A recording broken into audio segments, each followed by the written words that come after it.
Time's up. Admiral. Here it comes.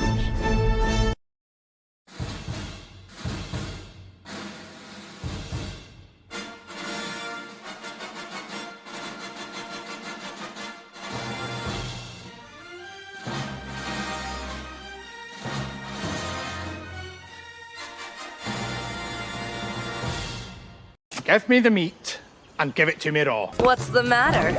Take yourself a great big bite of meat. Taste the pleasure of the highest quality pork around.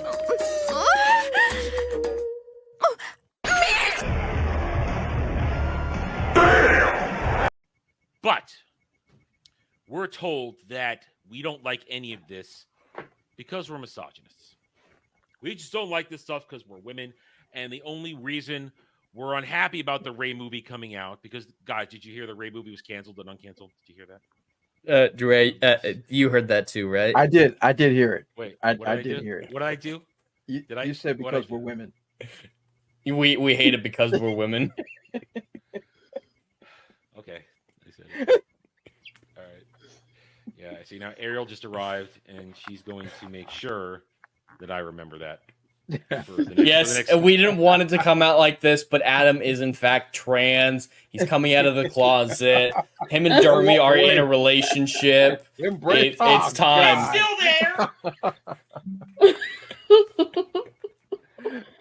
It's still there. I didn't say that. Well, you can still have it, but still identify as a woman. And then Monday you let it happen, Adam. You let the reach around happen. I don't know why I put that analogy out. I'm trying to get around that one and looking at the time so I can come back and clip it later. We want to enjoy what we're looking at. We don't want sores and fat whores. Liar! No. Let me be as clear as I can. Ain't no colors in Scandinavia. Game over, man. It's game over. Hi, everybody. Welcome to the round table. We are all here by the skin of our teeth. I was running a little late myself this morning because guess what? I slept a lot last night. I talked a big game yesterday. Oh, I'm gonna do Saturday Night Drive-In. Then I'm gonna stream some Final Fantasy Rebirth. Then I'll get on. Jeremy's Chatterday. I'll play some Final Fantasy 3. No.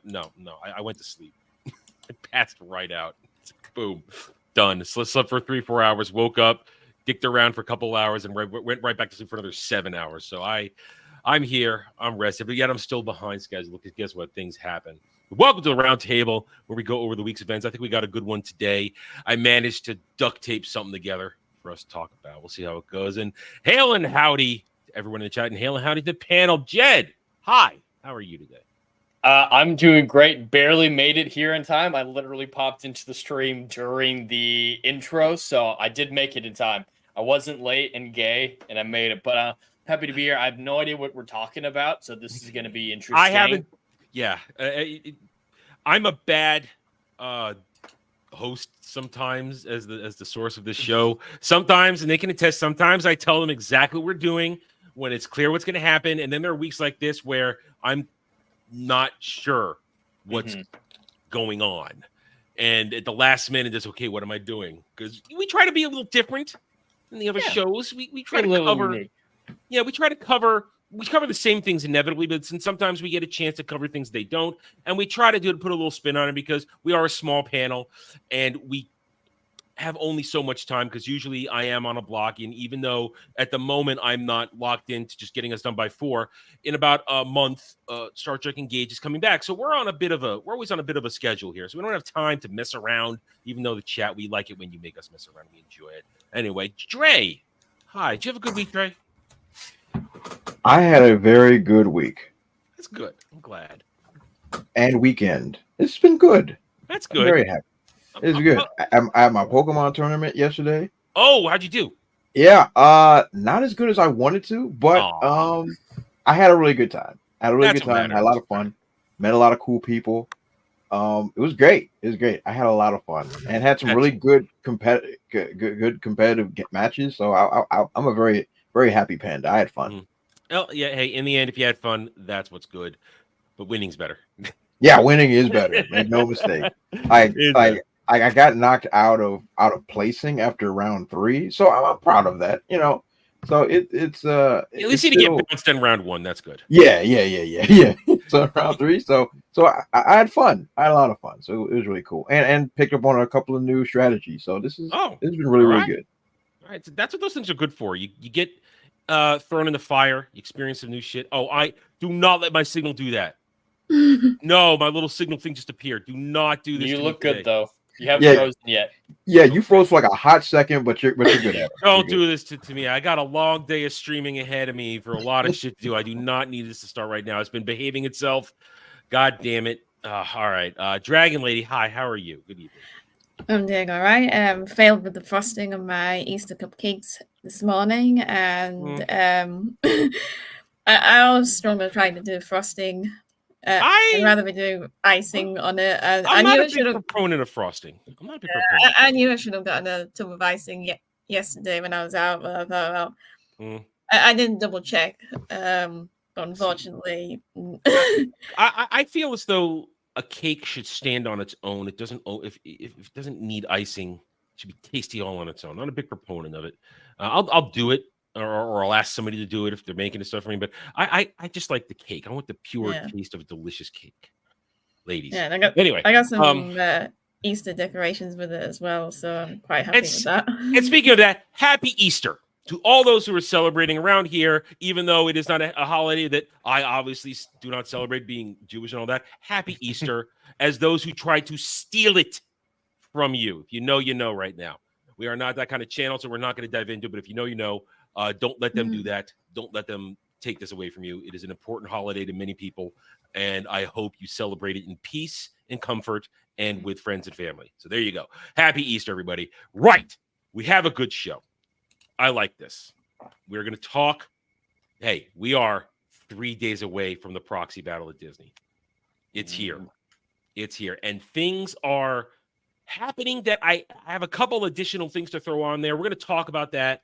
How it looks, what it feels like. There's a couple of things we didn't talk about in the weeks leading up because, one, we kind of were pressed for time at periods, but also I feel it's more appropriate in this moment to just lay it all on the table because we're going to ask everybody how they think it's going to go. We're going to go over some box office. We got a few box office things to go over, little questions, little thoughts, little whether or not we were right. And then, of course, I asked this question on Wednesday during Natural 20, or at least almost a question. I talked about it in my monologue. Positivity is a lie, and Stans and Shills use it as a shield. And I'm going to restate some of my points, and I'm going to ask everybody how they fit, what they think, and see where we can take in a discussion related to some of the events we're watching this week concerning Gamergate 2, concerning the pushback against Disney Star Wars Renewed, concerning some MCU stuff that maybe be bubbling to the surface that I'm seeing here.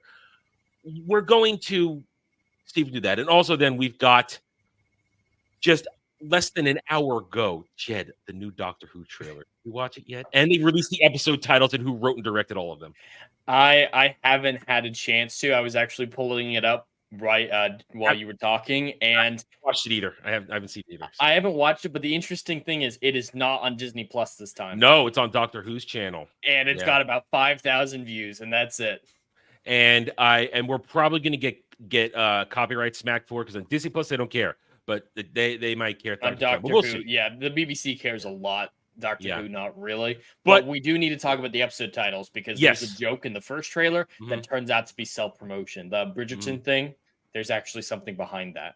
So we'll go over that, and some confirmations are definite episode titles. And goddamn, that signal bar's up again. Oh yeah, you froze while you were talking about Doctor Who. All right, hang on. You know what? I'm gonna bring up something real quick. While we're going over this, while I say hail and howdy to the chat, I'm gonna start up OBS for one quick real second because that's the ultimate test. When I do that, I can see whether or not everything's gone to hell. Unfortunately, I deleted my test thing, so let me just get this. Anyway, hail and howdy to the chat. How are you doing? My mods don't seem to be here. At least my backups are. You guys are the backup mods today. I know Legatus is in here. He's celebrating Easter. Happy Easter, Legatus. I hope you guys have a good day. Hail to Ruben X. How are you? Howdy, Kale. Good afternoon. Hail, Static. Level 17 on Final Fantasy 14. I hope you're enjoying it. I'm going to try and be playing more as I get started this week. And if you guys are playing early, those of us who are joining us in the upcoming adventure in 2 weeks after FNT Vegas, we'll try and get started, get that grand coming together. and then we'll have some fun with that. Hail to you, Masquerade. How happy Easter right back to you. Huzzah, son of Joxer. Hail, Jay Fraser 360, and happy Easter right back to you. And anybody else not just watching, not chatting, we're happy to have you here. We know it's a busy Sunday afternoon. Some other shows that usually start later are running right now, and some things that are always going when we're going on are doing their thing. So we're happy to have you here. Let's get started. We are doing a thing here now. Oh, actually, I'm going to do a thing real quick. Hang on. Let me just test, see what my signal looks like. I'm sorry. Hold on 1 second. This is, I need to know, because if I'm going to keep freezing, I have to go off camera because it's retarded. Come on, OBS, play with me. Okay, real quickly here. Oh shit, I didn't do it right. Fuck, I forgot to click private. Hold on. See, I don't want. Bear with me. I'm terrible. I'm a retard. It's anyway. So, I got a warm up. We don't maybe need the warm up, but considering everything that's going on, I have a small warm-up. We don't have to look at the whole thing, but we do want to note that next month with Rings of Power, Fallout coming up, Rings of Power may be hot on its heels. A trailer. Yep, there goes my goddamn signal. Son of a bitch! Son of a bitch! Uploads just tanked. All right, sorry guys. Jed, you get that trailer for you. Get the trailer up then, because I can't do this then. Mother. Damn it. All right. What trailer? The Doctor Who one? I Doctor have Who that one already. Okay. Yeah, get the Doctor Who trailer. I didn't know if you were talking about the warm-up. Yeah, sorry. Yeah, no, the warm-up I got. The warm-up I can do. It's an article. I can do the warm-up. Beautiful. Yeah. Great. So my internet has bailed on me again. We had a week of goodness, and now it's bailed on me again. Thank you, my building, which you suck. Anyway, and it's funny, it was last week, right after the show ended here, my internet saved itself, and I was ready to do shit, but now I can't. Well, shit. All right, hang on a second. All right, so here's the warm-up. So with Rings of Power trailer, if the rumors that Gary at Nerdrotic shared with us on Friday, if the rumors are true, if Fallout is a disaster and they're going to get rid of it as soon as possible, they're then going to dump the trailer for Rings of Power Season 2. Ooh. That's what he says, that it's so bad that they want to, that they don't even want them competing together. It's like a convergence of shit. So they don't want them out at the same time. So they want to hurry up and get Fallout done, and then they're going to put out Rings of Power. But even then, this is what we're dealing with people who think that Rings of Power is good, the Shills. So CBR put this up. 15 Ways Lord of the Rings has aged poorly. Most of those are going to be political, aren't they? Yes, I have scanned this already. I have gone over this. Yes. It's going to be stuff like female representation, female agency, diversity. It's going to be stuff like that, I'm sure. Let me get it up here. Okay, there we go. So let's just get right to them. Warm us up. Return of the King's many endings. Return of the King may be considered one of the best, greatest book-to-screen adaptations of all time, even going on to win Academy Award for Best Picture, but it isn't perfect. One of the few things that viewers have consistently found annoying about the film is the ending, which drags on despite the numerous scenes that could have been terrific close moments. No. Yeah, I've always disagreed with this. It has too many endings things for a couple reasons. One is it was written as a single book initially, so it's really the ending to 3 movies, and the cast is just so massive that you have to give all those great characters their ending. So I've never seen that as legitimate criticism. If it drags on for you personally, that's fine. But saying movie's bad because it has to wrap up so many storylines, it's aged poorly because it gives endings for each individual arc. And they didn't even do the scouring of the Shire. They didn't even do that. Yeah, there was more to do. Yeah, so that's bullshit. I've heard more people complain about them not doing that bit than there's too many endings. Yeah, so that's retarded. Yeah, I've heard that too. There are some unpopular changes from the books. Once again, look, they try to trot out the Tom Bombadil not being in there. How many times have we discussed that the way they put this movie together, Tom Bombadil wouldn't have worked? We discussed that multiple times. I've discussed it with better Lord of the Rings fans than I am. And it's retarded. We know it wasn't accurate. The movie's about 80% accurate with the way they do things. Which is insanely impressive. Yes. Considering the size of Lord of the Rings. And the whole point is that Peter Jackson let you know all throughout the whole thing that they weren't going to butcher it. That it was going to be done with respect to Tolkien. And the fact that it's all done with love is what is forgiving about it. There's no disrespect to anything Tolkien in the Lord of the Rings trilogy, is there? There's some in The Hobbit, but not. Well, that's different. Bad. The Hobbit was more corporately done. Mm-hmm. I still like them for what they are, although I know they are very flawed. Yeah, I'm very well aware of that. When they first came out, I said, "Why are we stretching this into 3 movies?"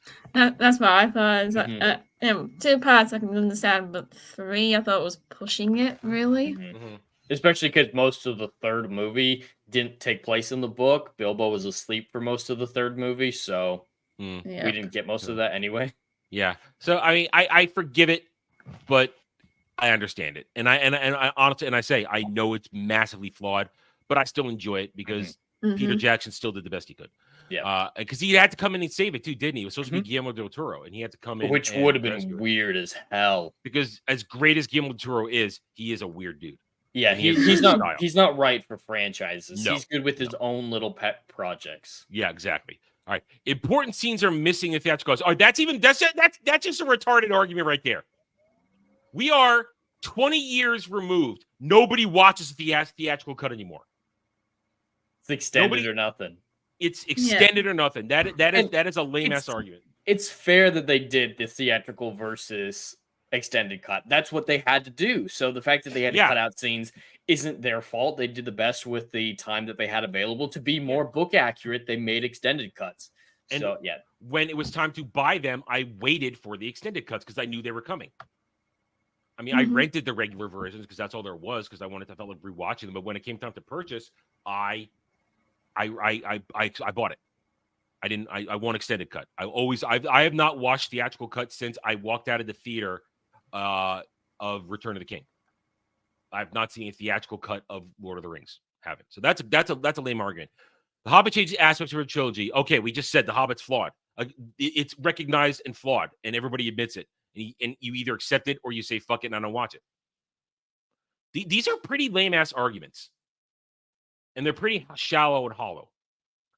Let's see. Lord of the Rings will never be rebooted. Bull. This is why I said they are paving the way to protect Rings of Power.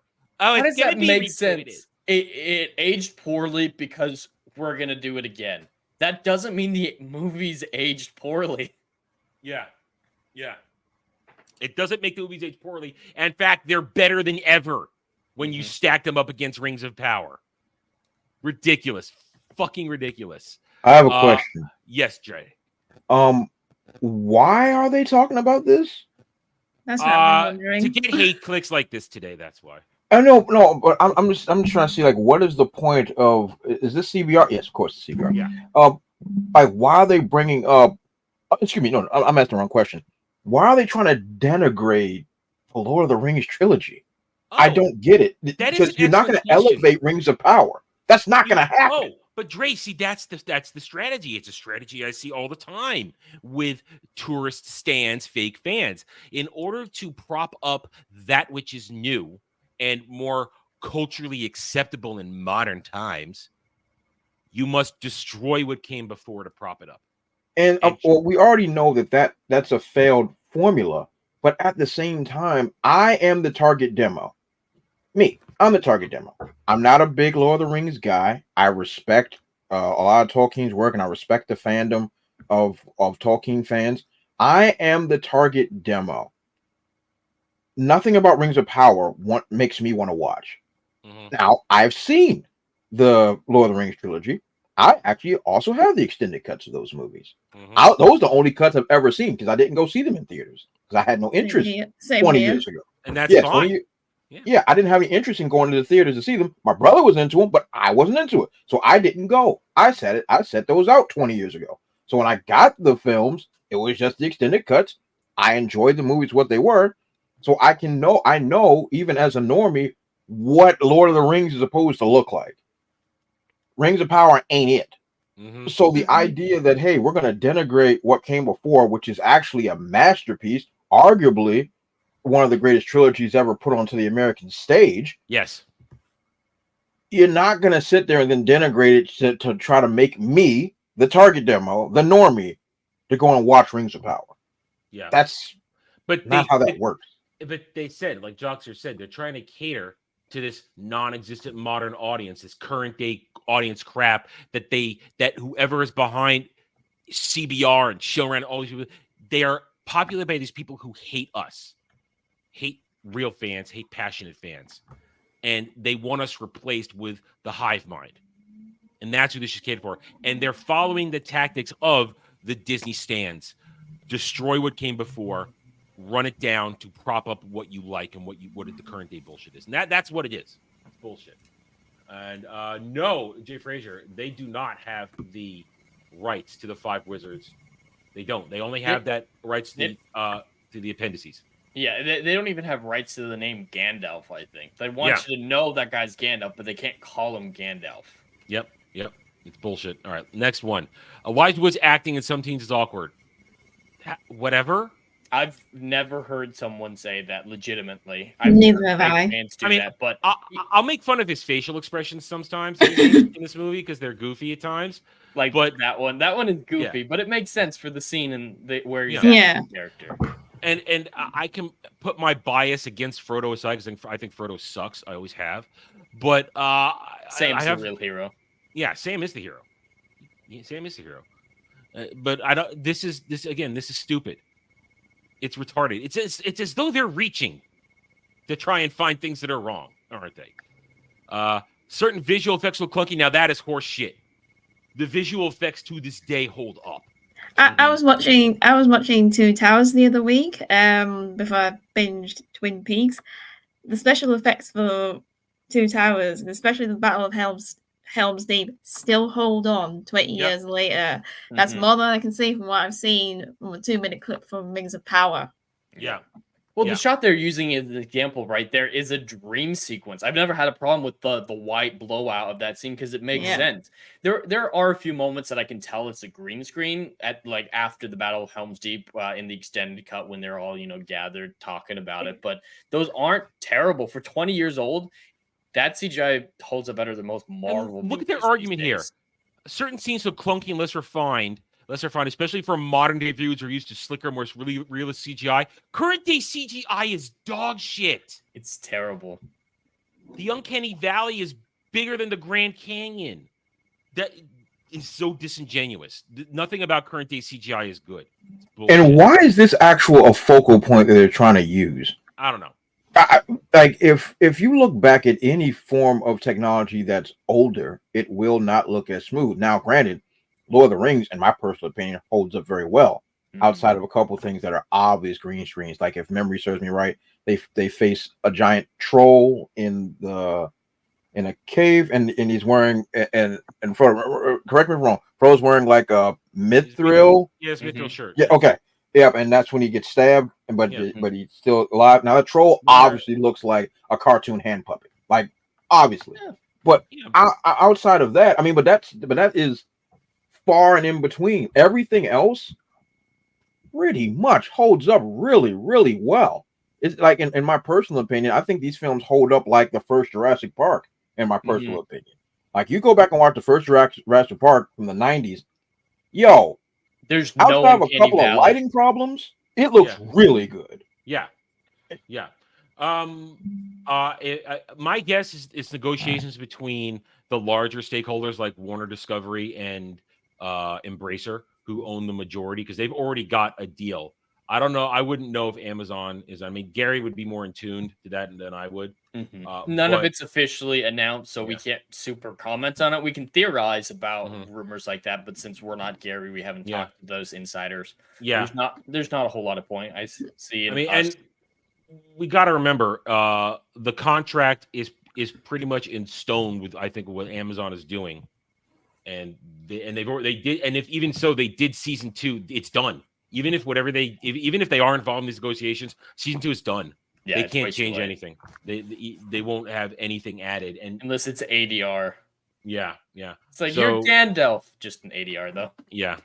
So it's retarded. Okay, random character show up momentarily. This is retarded considering the lack of characters in Rings of Power. Exactly. It's retarded that they bring this up as an argument.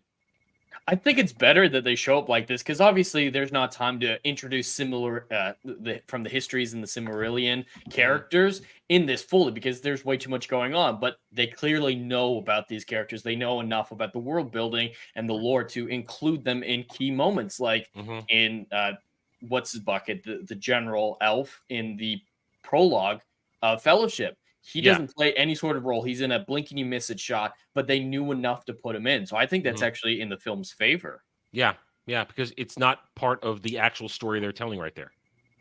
What, do they want just random 10-minute sequences to say, this is Glorfindel? Why? Look at this. Tolkien fans love cameos, but modern readers are frustrated. No, fuck you and your modern bullshit. Yeah, don't. He brings up a song on Ice and Fire. If you're bringing that up to criticize Tolkien, I lose all respect for you as a human being, let alone as a literary person. The heroes seem invincible. Oh, for goodness sake. They're heroes. It's kind of their point. They go through a lot. It's not like they just ease by through all of it. Frodo and Sam look terrible at the end of Return of the King. Oh, yeah. Before the Eagles show up. Just awful. They go through a lot. They struggle. Death isn't the only way to have stakes or show. I know, but this is you just mentioned. This is a fallout in the modern era of Game of Thrones, where George R.R. Martin just makes killing characters a thing, and now people think if main characters don't die, oh, it's not good. Yeah. No, heroes are supposed to live. Certain heroes can die, but when that's what makes their deaths meaningful. And if you're telling the story, I do like to kill my characters though too, but just saying, they not all of them die, that's not a legitimate criticism for the type of books and movies that these were. It doesn't, and that's a more criticism of the book than not the movies. This article is criticizing the books now. Yeah. Yep. All right. Some main characters lack agency. Welcome to a modern day term.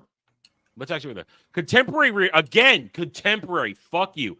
Contemporary readers like their principal characters to have agency in their story, and characters who don't often malign. What? And characters who don't are often maligned. A good example. Twilight. They're going against it. They're criticizing Twilight. Right. Twilight, who made readers select due to her passive role in the narrative. In the Two Towers, Merry and Pippin are largely passive characters. That is a bold-faced lie from someone who's never seen the movies. They only beat Saruman because of it. The Ents only join in the conflict. They only get rid of the Uruk-hai army. This is ridiculous. The factories. This retarded. But the fact that even bringing in agency is stupid. It's a modern day, current day, contemporary thing that is bullshit. Oh my God, this person has to have agency. How about you just make good characters? And that's what these are. These are all good characters that have stood the test of time. The Lord of the Rings cast, the stable of characters have stood the test of literary and cinema time. They are beloved. And just because Merry and Pippin don't fight in the Battle of Isengard, like they mentioned in that next paragraph, doesn't mean they were passive. Yes, they were doing what they could in that fight, but that fight only existed because of them, which makes them active participants in the fight.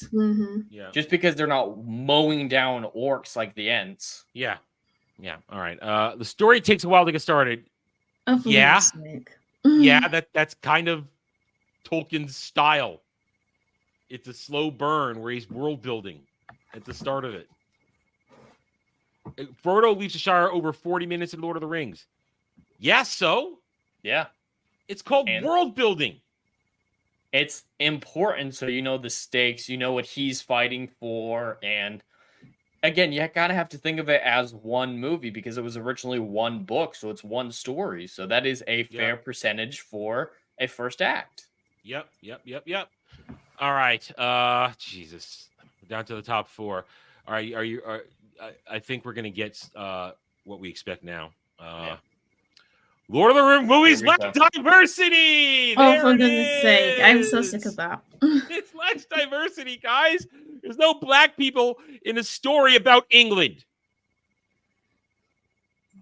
As I've said several times before, and has been repeated several times in the intro, Adam, there are no coloreds in Scandinavia. They're not there. We're not there. Yeah. I don't know what else to say. We don't belong there. We're in Africa. You know what else lacked diversity? The Woman King. Oh, That's true. Yep. I mean, Where are my redheads? Yes, exactly. This Gender is representation. This was a story written by a man who wanted to replace a mythology that had been lost for his country. His country. His culture. That happens to be white. I'm sorry if that offends the delicate sensibilities of a bunch of lame-ass fake fans who only care about skin color, gender, and where you stick your dick. But I'm sorry. This is the truth. So screw you. It has never been heavily scrutinized for its not diverse cast. Oh no, Amazon's Rings of Power was heavily scrutinized for its diverse cast because they fucked it up. That's why. And it's not Tolkien. The final scenes, Return of the King needed more words. What? So the ending was too long, but let's put some dialogue in it to make it longer. I'm confused. Photos reviews the Fellowship is ultimately underwhelming. That is such bullshit. Oh my God, they're emoting as they act without needing words. Incredible. Any human being who doesn't break out into a massive grin during this scene has no soul, in my opinion. And you know what my reaction is to that scene? Everybody but Boromir survived. That's my reaction every time. I was like, man, they all managed to survive. R.I.P. Boromir, who still regained his honor. He regained his honor at the end. This is so ridiculous. They don't understand storytelling or anything. Some races have been typecast. It's implied that every orc and goblin are evil. Well, guess what? They are. It's good versus evil. This is more of this, oh my God, in between, find your own truth. And they don't fundamentally understand that orcs, as Sauron says, at least to the Uruk-hai in Fellowship of the Ring, were elves once who were corrupted and turned evil. So, yeah, it makes sense for an entire race of corrupted elves to be corrupted. I'm sorry, but that's kind of obvious. Yeah, retarded. They are corrupted. They are evil. God damn it. Tolkien's world features... I knew it. It had to be in the top 3. Oh, my. The women that are featured are massively important and massively strong and massively respected by generations of fans. You don't need 5 women for every one man. How many people could have defeated the Witch King? It's pretty badass. And remember, and not to mention that Eowyn still gets the assist. Yeah, from Mary. From Mary. Mary gives her the assist with a dagger that is capable of damaging the Witch King. And then she lands the final blow and says the famous lines. And it's ridiculous. This is why we win. Because these people are completely and utterly retarded. They think they're smart. They think they're witty. They think they found the cracks in between with which they can insert their modern-day agenda-driven arguments. But you put up a list like that, and all you get is the bright truth of you are a fake fan, you are a tourist, and when you drop Rings of Power into the middle of your argument about the actual Lord of the Rings trilogy movies, it shows exactly what you're trying to do. Tear down what's great to prop up what is shit. All right. That's our warm-up. I think we're good and warmed up. I think the chat is ready. Let's get started with the actual talk. Let's go over the box office real quick. It seems we are on our way to being correct when it comes to our predictions for Dune Part 2. It is clocked in this weekend at $626 million. If we look at the actual numbers, with a couple more weeks to go in its theatrical run, I would bet it will slow down and tap out around 650. That looks like where it's going to be.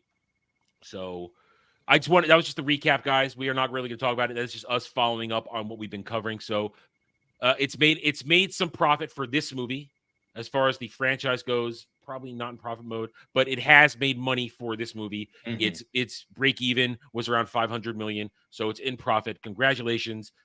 If you enjoyed it, you liked it. If you're a book fan like me, you probably didn't. All right. We didn't get a chance to really talk about this last week because we had other things, but Ghostbusters Frozen Empire. Let's refresh this. Yeah, it's locked in right now on a budget of $100 million, which means it needs $250 plus marketing to break even with its week 2 drop off of 65%. Not terrible, but that from its bode starting point. Yeah. Yeah. I don't think this breaks even. I don't think so either. I don't think this breaks even. And it's either gotten lukewarm praise or outright I don't care or outright terrible. I've had very mixed reactions from it. I'm still meaning to see this one. Now, well, and there are other things to consider with its subject matter wise. Like some people, not necessarily, I haven't heard really anyone call it woke necessarily, but there's an aspect to storyline in the film that makes people uncomfortable. Yeah, the Phoebe storyline I've heard. Yeah, teenage lesbian ghost. We needed a human and a ghost lesbian deal. And yes, Static, it had to cover the first movie, so that's why I think it was only about $75 million needed to make up for Dune 1. So I think it's as a franchise broken even. I think broken even, but that's still not a massive success. But it's going to get its third. They'll get Dune Messiah. They're going to get Dune Messiah. It'll happen. And hail howdy, everybody else came in while we were going over the last topic. Thank you guys. Hit that like button. Check out everybody's channels below. All right, so I think this is going to flop. Not because, like Jid said, not because it was massively woke, except for maybe that one thing, but because people don't care. Yeah. People I mean, Afterlife was generally liked, but it was still pretty apathetic. Ghostbusters 2016 damaged this franchise in ways that we're still seeing. The international box office, the world doesn't care. Oh, God, no. It's very much an American franchise. Yeah. And I think the marketing and the name hurt this film as well. Like a lot of people, myself included, saw the idea of Frozen Empire and New York freezing over as cheesy and weird. Like I didn't think I'd be watching The Day After Tomorrow from Emmerich. That's my movie. I feel about it like this. There are a couple different Ghostbusters timelines. And for me, I think I said this earlier in the week. I am pretty much in the one in the timeline of first movie, goated, and then I just go off into the real Ghostbusters, and I'm happy in that timeline because that still holds up. Real Ghostbusters is still fun. It has got a lot of great stories in it, a lot of great ghost busting written by, at the time when they were in their prime, guys like Michael J. Straczynski wrote a lot of Ghostbusters. For those who aren't sure, that is the guy who did Babylon 5. So there are a lot of current day, or at the time, great writers of the past worked on that show, and they made great storylines, great characters. So I still recommend the real Ghostbusters as a cartoon. It is still a lot of fun. But other than that, it never really went farther in terms of growing the franchise than that. That, to me, real Ghostbusters is the peak in growing the franchise.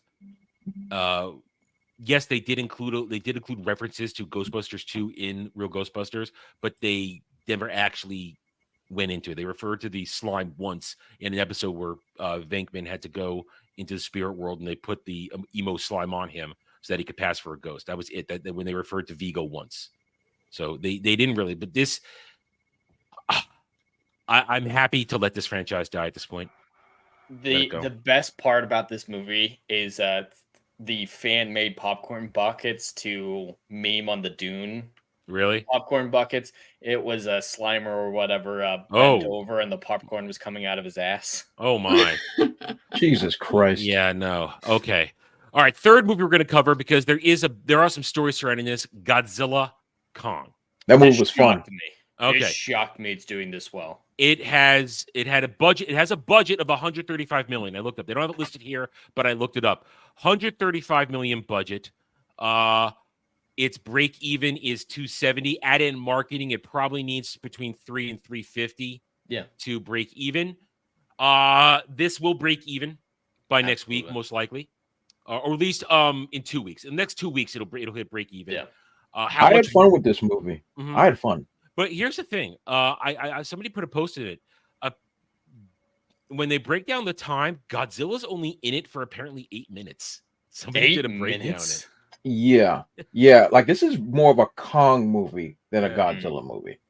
Like, Kong was the main character, and I really didn't have a problem with that, because how Godzilla is used. Godzilla is being used as a final boss in this film, and I thought that was kind of cool. And it kind of reminded me of like old school Toho of like when Godzilla shows up, just mass destruction and murder and all that other stuff, and then he disappears again.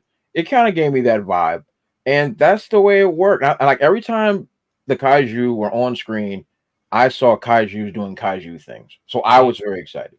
As usual, the human characters were absolute garbage, but I don't think it's going to hurt the film because the film is so much fun.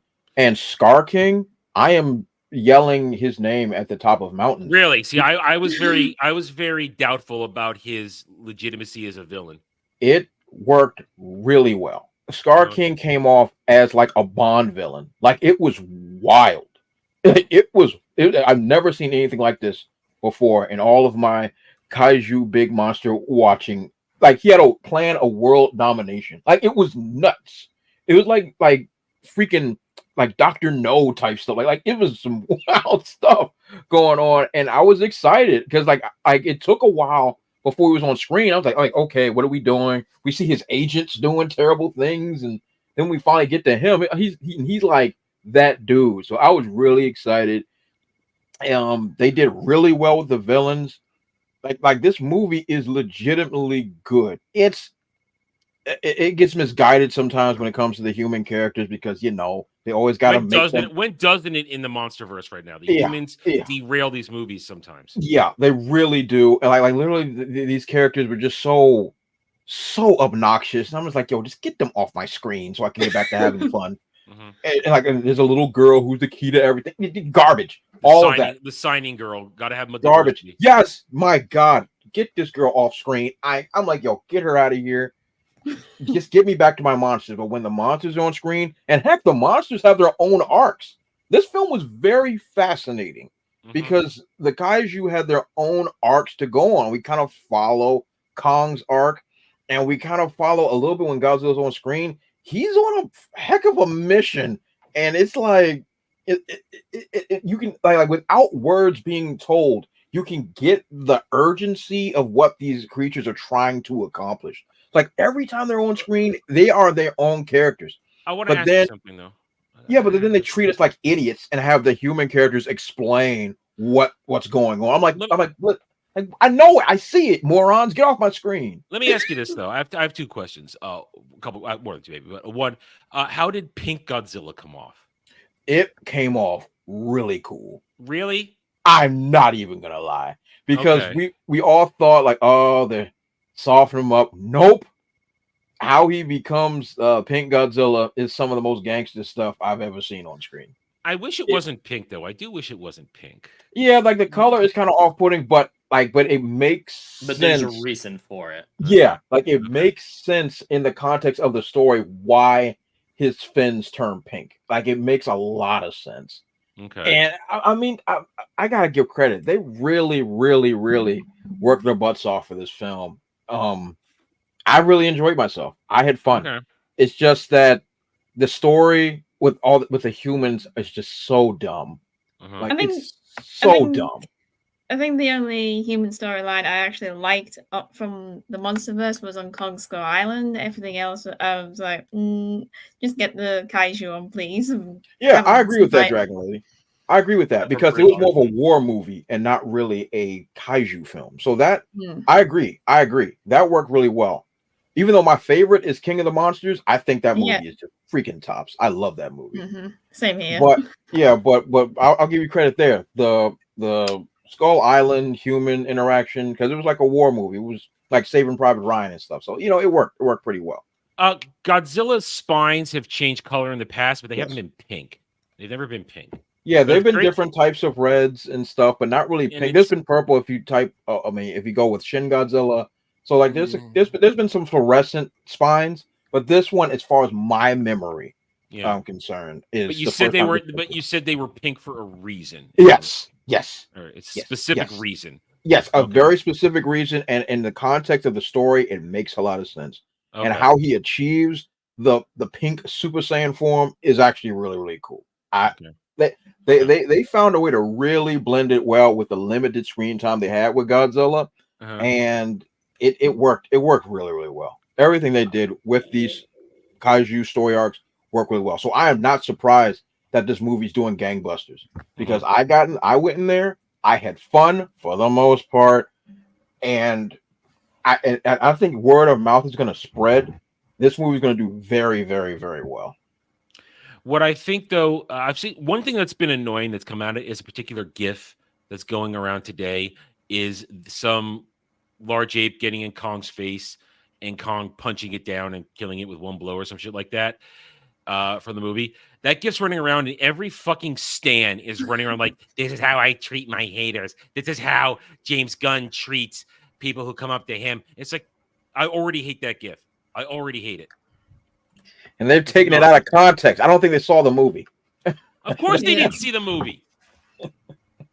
So it's all I know is I haven't seen it. I may eventually see it when it hits streaming, so that I can give a real opinion. But I'm not going to go to movies. But I knew you had seen it, Jerry, so I was interested your opinion. And if you say it gets job done now, unfortunately for me as a Godzilla fan and not so much a Kong fan, I'm probably going to have a different reaction to this because I don't want a lot of Kong. I want Godzilla. Yeah, if you're looking for like this, I cannot stress enough. This is not a Godzilla movie. Yeah. I can't stress that enough. This is a Kong film, 100%. This is and everybody knew that going in. Yeah, I would assume everybody knew. It was pretty apparent going in.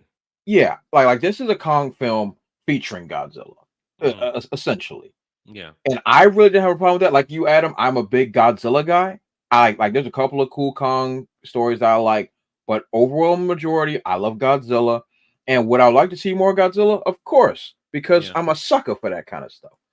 But as far as the context of the story, it works really well. If you understand it's a Kong story, then yes. Yeah. So that's why I'm probably going to have a different reaction because I don't like Kong personally. I just don't like King Kong. I think he has gotten way more uplift than he deserves. Go ahead, Jay. Oh, I was just going to say, so it sounds like this movie is very specific in its target audience because it doesn't sound like it would appeal to me because I'm definitely more the story element. That's what I would enjoy. That's why I love Godzilla -1. And since you're saying that the human side of things is terrible, that's what I would be more interested in. They haven't fixed that. They're probably not going to fix that anytime soon. Oh, Jed, it's bad. I ain't going to lie to you. It's bad. All right. Yeah. So I predict I'm going to say this movie taps out at around 500 million. That's going to be my guess. Well, there's something interesting to the note with the box office that we haven't brought up yet. This actually dethrones Dune Part 2 as the biggest opening weekend of the year so far. Really? You're right. Dune, it's not by much. It's by 182, so 12 million. It beat it by 12. And with all the hype surrounding Dune, and there's been hype for this movie too. This movie's gotten its fair share of not to the same degree. I didn't even know it was coming out. At least in my spheres, I didn't see it anywhere near on the level of Dune. But I'm also in Geeks and Gamers where people love Dune like it's the second coming of Jesus. Oh God, and it isn't. I'm sorry, but well, it's gonna make its money. I think. Yeah, I agree. Monster movies are more front-loaded. Big spectacle films like this are front-loaded. So I could see 500. I'm not going to compare this to Godzilla versus Kong because that had a weird release because it was COVID. Yeah. I don't think that's a fair comparison. Yeah, I would compare this to King of the Monsters more so than anything else because King of the Monsters, if memory serves me right, I don't think it broke even. I don't think King of the Monsters broke even. I can't remember off the top of my head, but I don't think it did. Come on. Oh shit. Before -1, Godzilla versus Kong is the only Godzilla movie yet I've seen. All right, it's not loading. God damn it. Let's try just Godzilla. All right, there we go. Godzilla. King of the Monsters. King of the Monsters. Here we go. 2019. Here we go. 383 on a it did definitely didn't break even. It did not break even. No, definitely didn't. 100%. I'm surprised the franchise kept going. Were there extenuating circumstances? I don't know. I just remember that it didn't break even. I remember that because I enjoyed it. I took I took my I wife liked it to when go the see it. monsters were on screen and there wasn't enough Godzilla fighting Ghidorah. Even the DVD sales did not even get Yeah, over the it edge. just didn't go over, and that made Yeah. me kind of upset because like this movie, because like the first Godzilla movie, the legendary Godzilla movie, I hated.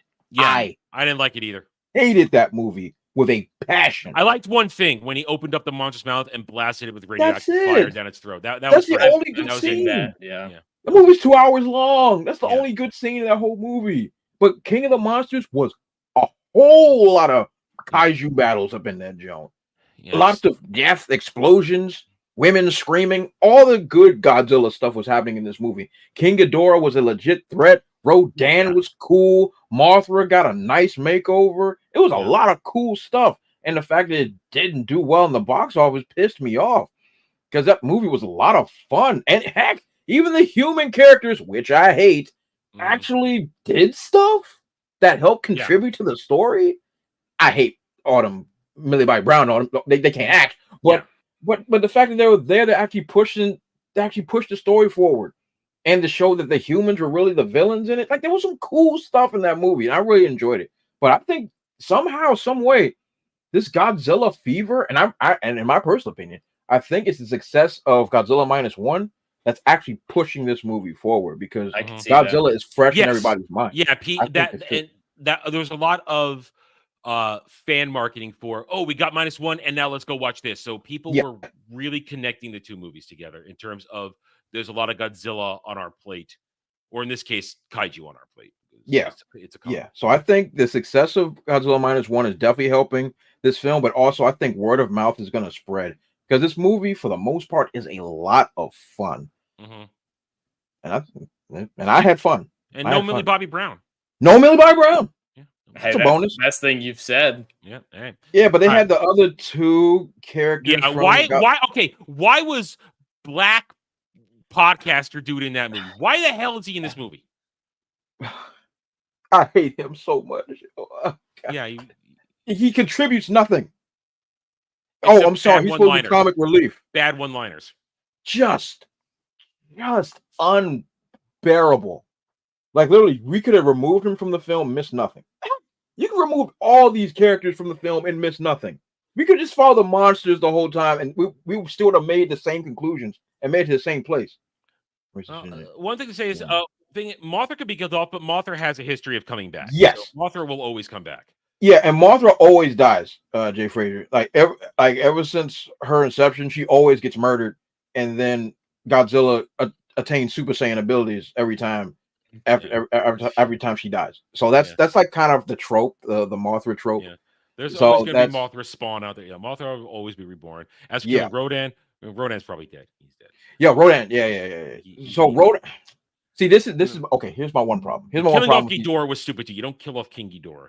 No, I got no problem with killing off King Ghidorah. I got no problem with that. My problem is with that Godzilla versus Kong. They turned him into fucking Mecha Godzilla. That was retarded. What? Why not just make Mecha King Ghidorah? Why not just make Mecha King Ghidorah? Thank you. All the parts are there. Why do you need a Mecha Godzilla? It doesn't even freaking look like Mecha Godzilla. That jump was rough. I've been on record several times. Like, look, Godzilla versus Kong, that movie was mid. Yeah, it wasn't good. And the only thing that's good is that Godzilla won the actual Godzilla vs. Kong fight. That had to happen. And then it's not fair after he goes through the fight with Kong, then he has to go up against this juiced Mecha Godzilla with the brain of King Ghidorah. That wasn't fair, because then they had to give Kong the win when he gives the assist on the win there. Yeah, that wasn't fair.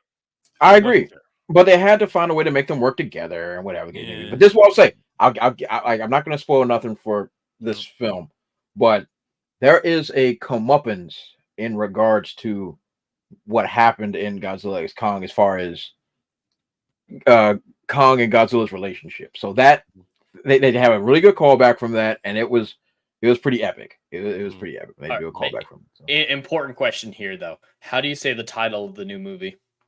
I just say Godzilla x Kong. I don't know what the X is doing there. I don't know. I really wrap my head around how it's supposed to be, because I know it's not Godzilla times Kong. I know that's not it. So a lot of people are doing but have you heard the director thought everyone was stupid for not realizing the X was silent? It's just What? Godzilla Kong. No, that's why I will say Godzilla and Kong just to piss him off. Yeah. Because that was No, he retarded. specifically said, I can't believe everyone was so dumb to not realize the X was Then silent. why in put the it there? title. A silent X? It's not it's not X, it's not versus. I've seen all those, but yeah, it's silent. It's Godzilla Kong, the new empire. Are these people stupid? Yes. I mean, he did direct this movie, so yes. Oh, well. He helped write it too, I think. So well, the human if he wrote any of those human characters, it makes a lot of sense. Yeah. All right, let's move on. Okay, Jed, bring up the Doctor Who trailer. Let's watch Doctor Who trailer. I was about to bring it up and I remembered. Oh wait, I can't because my internet's retarded again. All right, I just want to preface it a little bit. All right, so this is the trailer from 9 days ago. We got the official trailer 9 days ago, and we just about 2 hours ago now got the official trailer 2. This is the version of it on Disney Plus, and it is right at ratio. It is darn close. Which means it probably been ratioed, knowing how probably because the under guesstimation on it, and the comments are hilarious. But it's 4.8 million views, which is high. 20,000 upvotes. There's nobody cares. I don't believe that number is true. Like you're saying, with 4.8 million is high for Disney Plus's YouTube channel, but only 20,000 likes. Those numbers don't match. Those numbers don't make sense. And with only 3,000 comments as well, it's a little sketchy. It's very sketchy.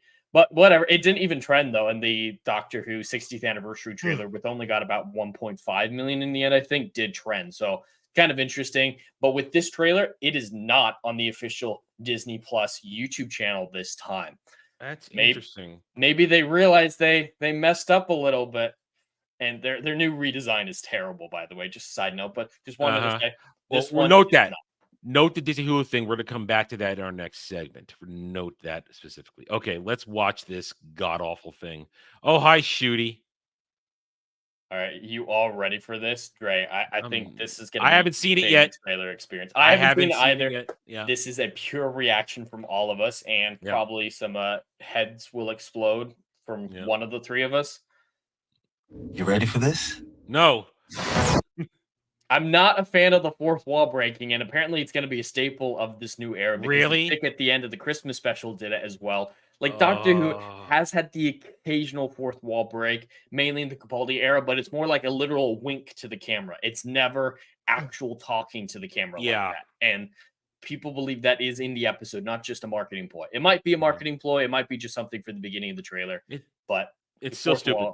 It's stupid. Yeah, whoever that lady is, she was breaking the fourth wall at the end of the Christmas special. So. Haven't you ever seen a TARDIS before? God, that was terrible. Her acting throughout the entire episode was just bananas. But let's see how different it is. I wonder if it's virtually the same trailer.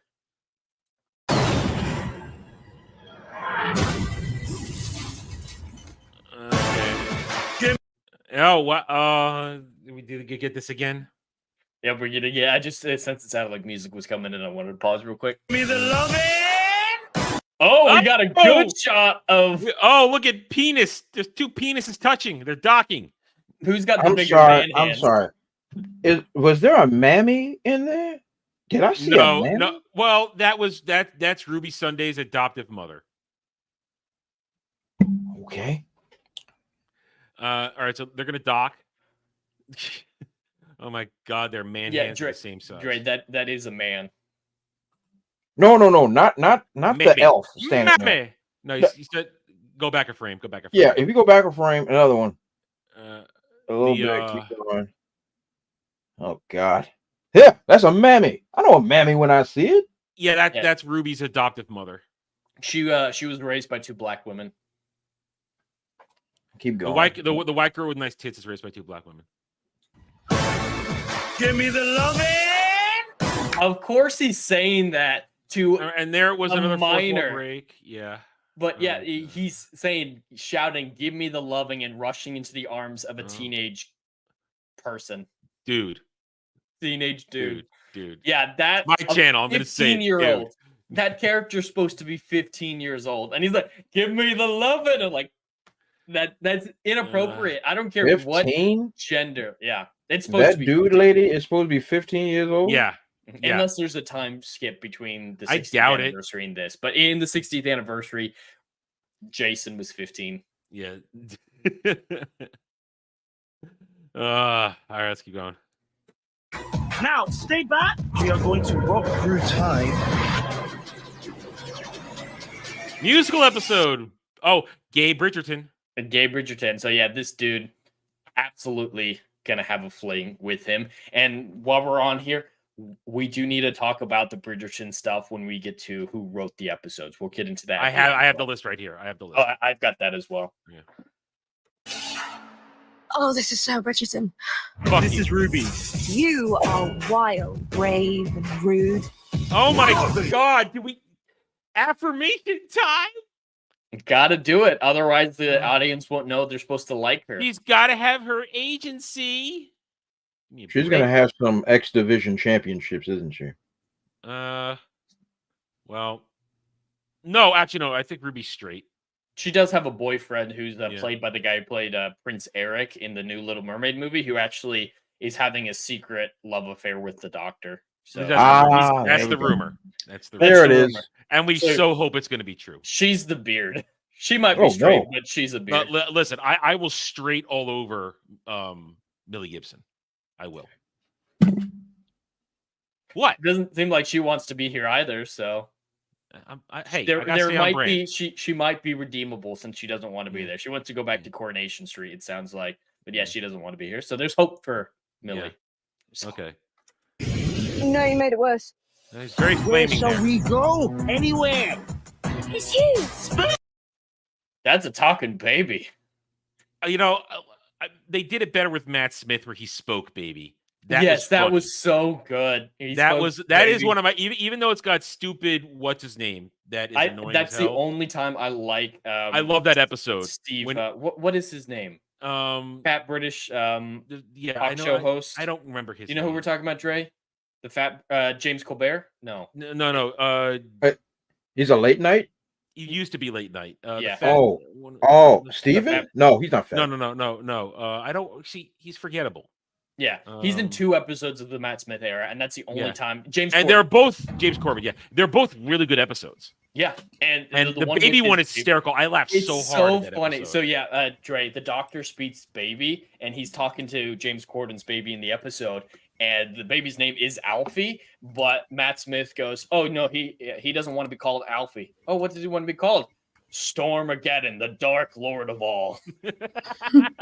It's so good, but it's so emotional too. By the end of the episode, you know, James Corden proves himself to be a great dad, and Alfie's like, "I want to be called Alfie now."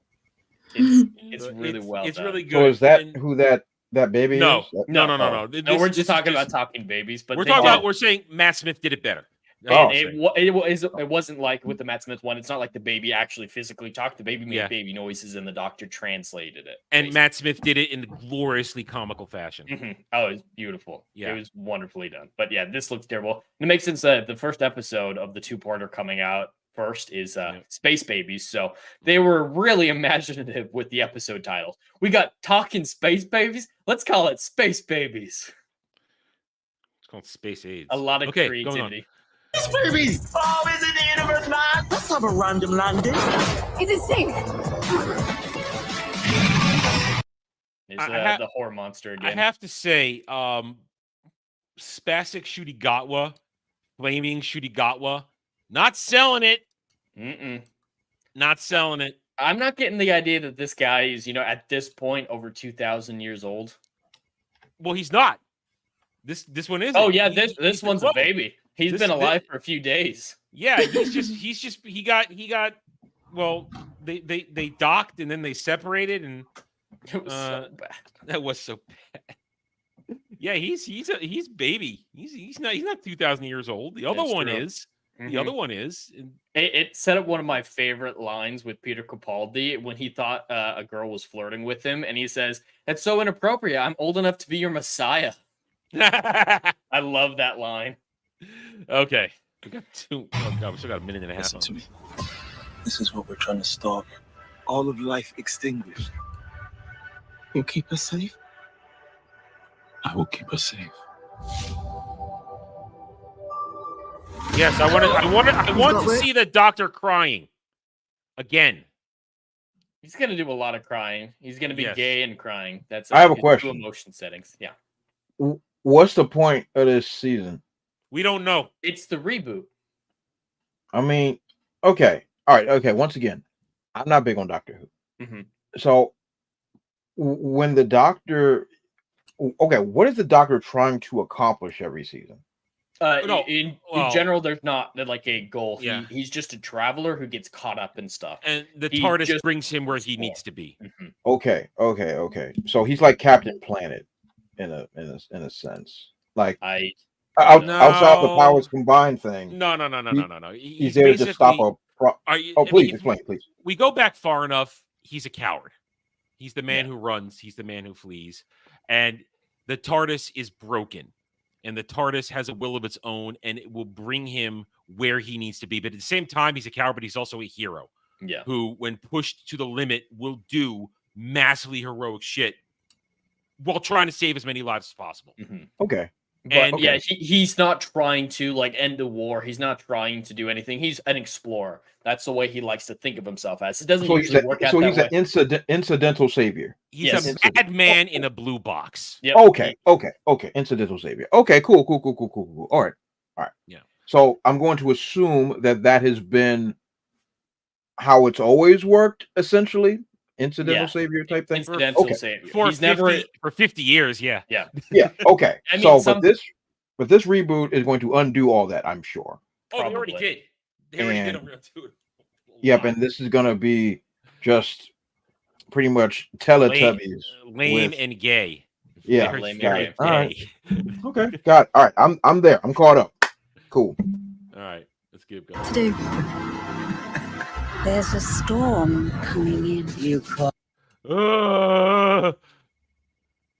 That's a man. That's a man. Oh my god, I'm gonna spit out my tea. I did not see that coming. Oh god. That's the music master played by Jinx Monsoon from that means there's gonna be 2 musical episodes this season. Mm-hmm. One in the 60s and then this one. They might be the same. There might be some time. I don't know. When they showed Ruby in the last trailer surrounded by the music notes, she wasn't in her 60s outfit. Mm-hmm. So I don't know.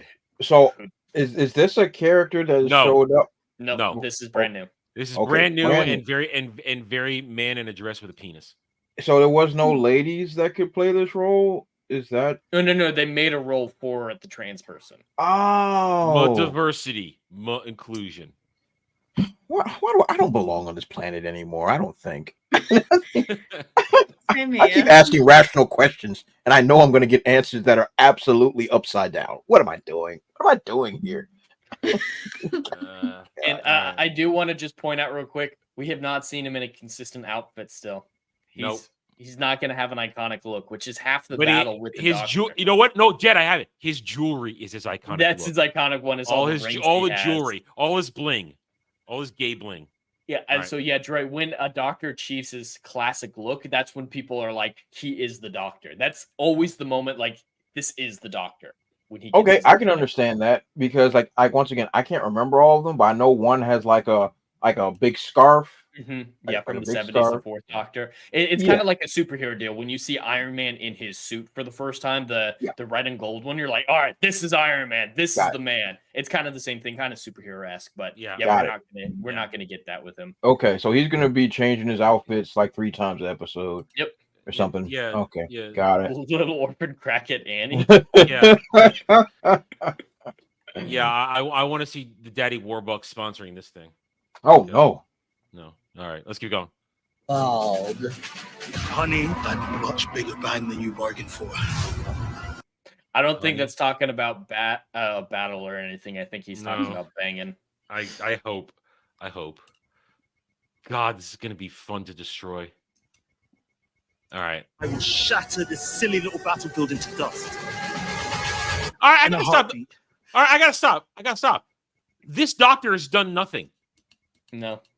This version, this clone hasn't done a damn thing except fight goblins on an airship that doesn't make sense. Oh.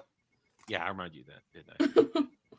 Well, and the Doctor's a pacifist. He tries to be a pacifist. It rarely works out, and pushed to the limit, he will do what he needs to do violence-wise, but he tries to be a pacifist. In the Christmas special, his first full episode, he doesn't even hesitate to stab a goblin through all of it with the spire of a church. He literally pulls an airship down from the sky with a goblin inside of it and skewers the goblin on a church spire. That's like his first action. Did they get that? Did they get that from the 2011 version of the Three Musketeers or something? Oh God! Ganky to gank. And do you feel an intense Doctor 2,000-yard stare type thing here, Adam? When he's like, "I will burn this battlefield to the ground." Yeah, I feel like you need a shot of penicillin just looking at this. Is he crying? Yeah, I think he has been. Is he looking at his boyfriend naked while he's saying this? Not an actual. This not an actual battlefield. All I know is that I feel like I need a restraining order. That's what I feel like. It's dust. I mean, this is not. Listen, the Doctor make threats, yes, but you have to have presence to do that. David Tennant, Matt Smith, Peter Capaldi all had gravitas, all had presence. Matt Smith, most famously, the oldest, the youngest old man you've ever seen, and he could pull it off. When he would do it, when he would flip the switch and turn around and give you that 1,000 light year stare of "I am an ancient creature, and you have pushed me too far." And this is trying too hard. Is what this is. And you know, it's a profile. Oh yeah, it's not even straight on. It's a profile because there's nothing intimidating about Ncuti Gatwa and his flavor saver. Yep. I like to call his 1,000-yard stare moments the Time Lord victorious. That's what I usually think of it as when he's been driven too far. Yeah. And I don't care what anyone says. I loved Time Lord victorious. I loved it. It's like that episode is one of my favorite episodes. The Waters of Mars is one of my all-time favorite Doctor Who episodes. I love the idea of just I don't give a shit anymore. The laws of time are mine, and they will obey me. Because see, that's good storytelling. Wow, Russell T Davies used to know how to do it. Long time ago. Okay, let's go. I don't have a people, I don't have a home, but I have freedom. Catching monsters, getting into scrapes. Pause it. Okay, it is a 60s episode because that is our 60s gear. Okay, so it probably is the same episode. Yeah, I think it is. It might be a two-parter, but we'll see. We're gonna look at the episode titles in a moment. There's only 8 episodes for Doctor Who. Hey, it's that means so bad. Are they dropping 2 and 1? Did you say on the first night? 2 and 1. So that means I only have to deal with this for 7 weeks. It's true. That's fine. When you count in the Christmas special, it's 9 episodes for a season. When previous seasons averaged 14 to 15. Well, hey, I'll take it. It'll carry me to the Acolyte. It's gonna carry me to the Acolyte. I can't wait. We should get Dre to review this. An outsider's perspective would be great. No. Under no circumstance would I lay my eyes on this film. No. But this is what I'll say. If I'm not a fan of good Who, what the devil am I going to do to this thing? What in the world? You might love it. You are the target audience. Oh, I am the target demo. You're not quite gay enough to be the target. No, not quite. No. Okay. Too much hetero in my blood. So I keep moving on to see the next thing, and the next, and the next. Oh, come on. It's so musical. Get it? Gay people like musicals, guys. You get it? It's funny. You get it? When he goes back to slavery times, is he gonna be cool? I don't understand how this is gonna work anymore. I mean, if you watch the Chris Chibnall era, the second episode of the Female Doctor had them going back to Rosa Parks, and like the moment they landed in that era, they had a black guy with them, and he just got railroaded immediately. And then the white woman was the reason Rosa Parks did anything special. I don't want to hear anymore. But they fought a Klansman from the future. They did. It was a racist from the future who's like, I want to put them back in their place, go back to where it all started, and make Rosa Parks stay seated. That was his Or plan. stand up. Yeah, he was gonna stop them from crust. Who's writing this? Oh, Chris Chibnall, that's who. It was really bad. I didn't jump ship yet. I was a few more episodes before I jumped ship. Yo.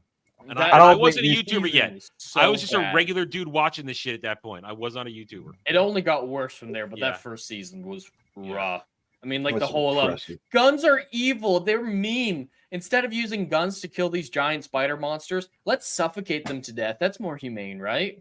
What? There's still, I think the part of morality is the killing part, not how you do it. Oh no, it's just guns bad. Let's torture them instead. All while having the Donald Trump stand-in. Oh yeah, there was the Yeah. Donald Oh. Trump guy who's like, these giant monsters are killing us. Let's shoot them. Oh my god, I can't believe you're so greedy. It's like they're killing people. All right, almost done. Hi. Oh, And fuck that's just you. the beginning. Oh, Another what are you fourth wall coming break. on to me? That is a deep V-neck. I told you his jewelry is his iconic shit. All his jewelry. Adam, he's coming for your starfish.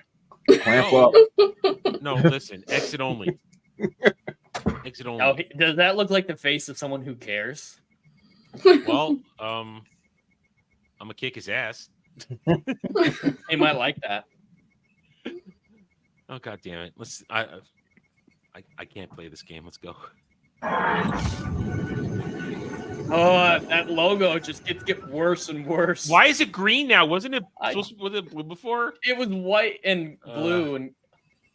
All right.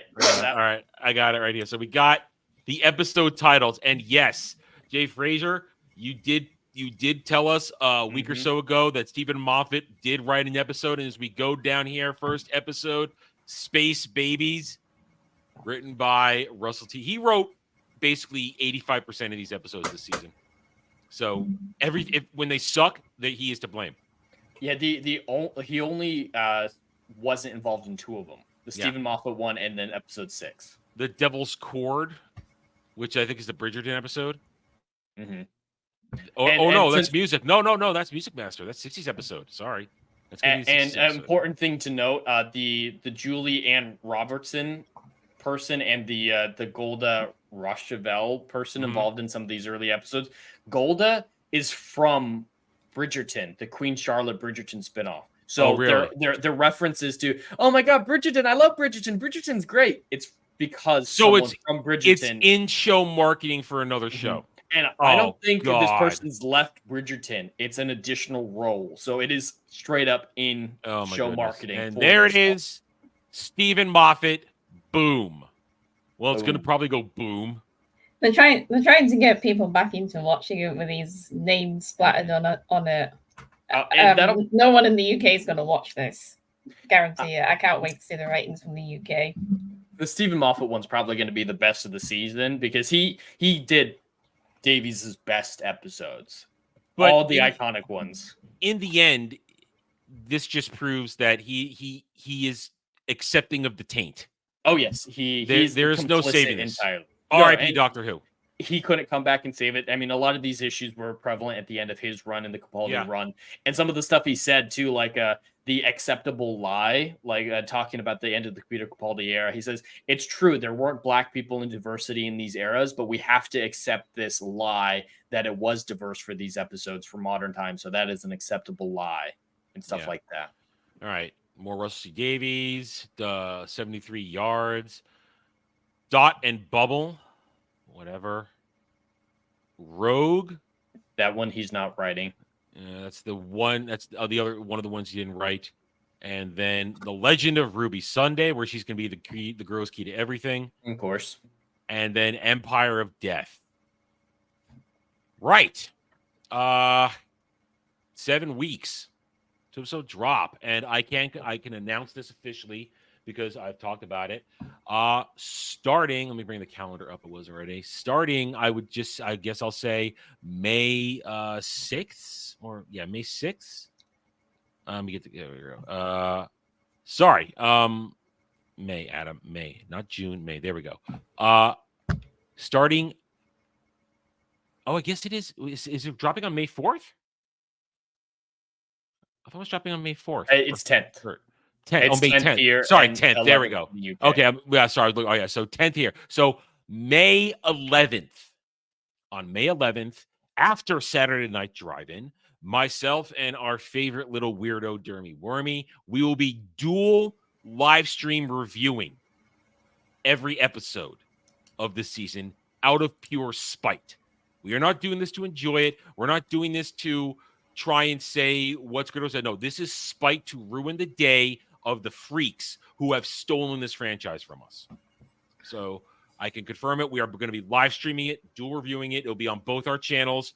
Sit back, relax, and watch us have some fun ripping this to shreds. So I can announce that. So this shit is dog shit. It's going to be dog shit. Jed, it is weird that they've released 2 trailers in a row.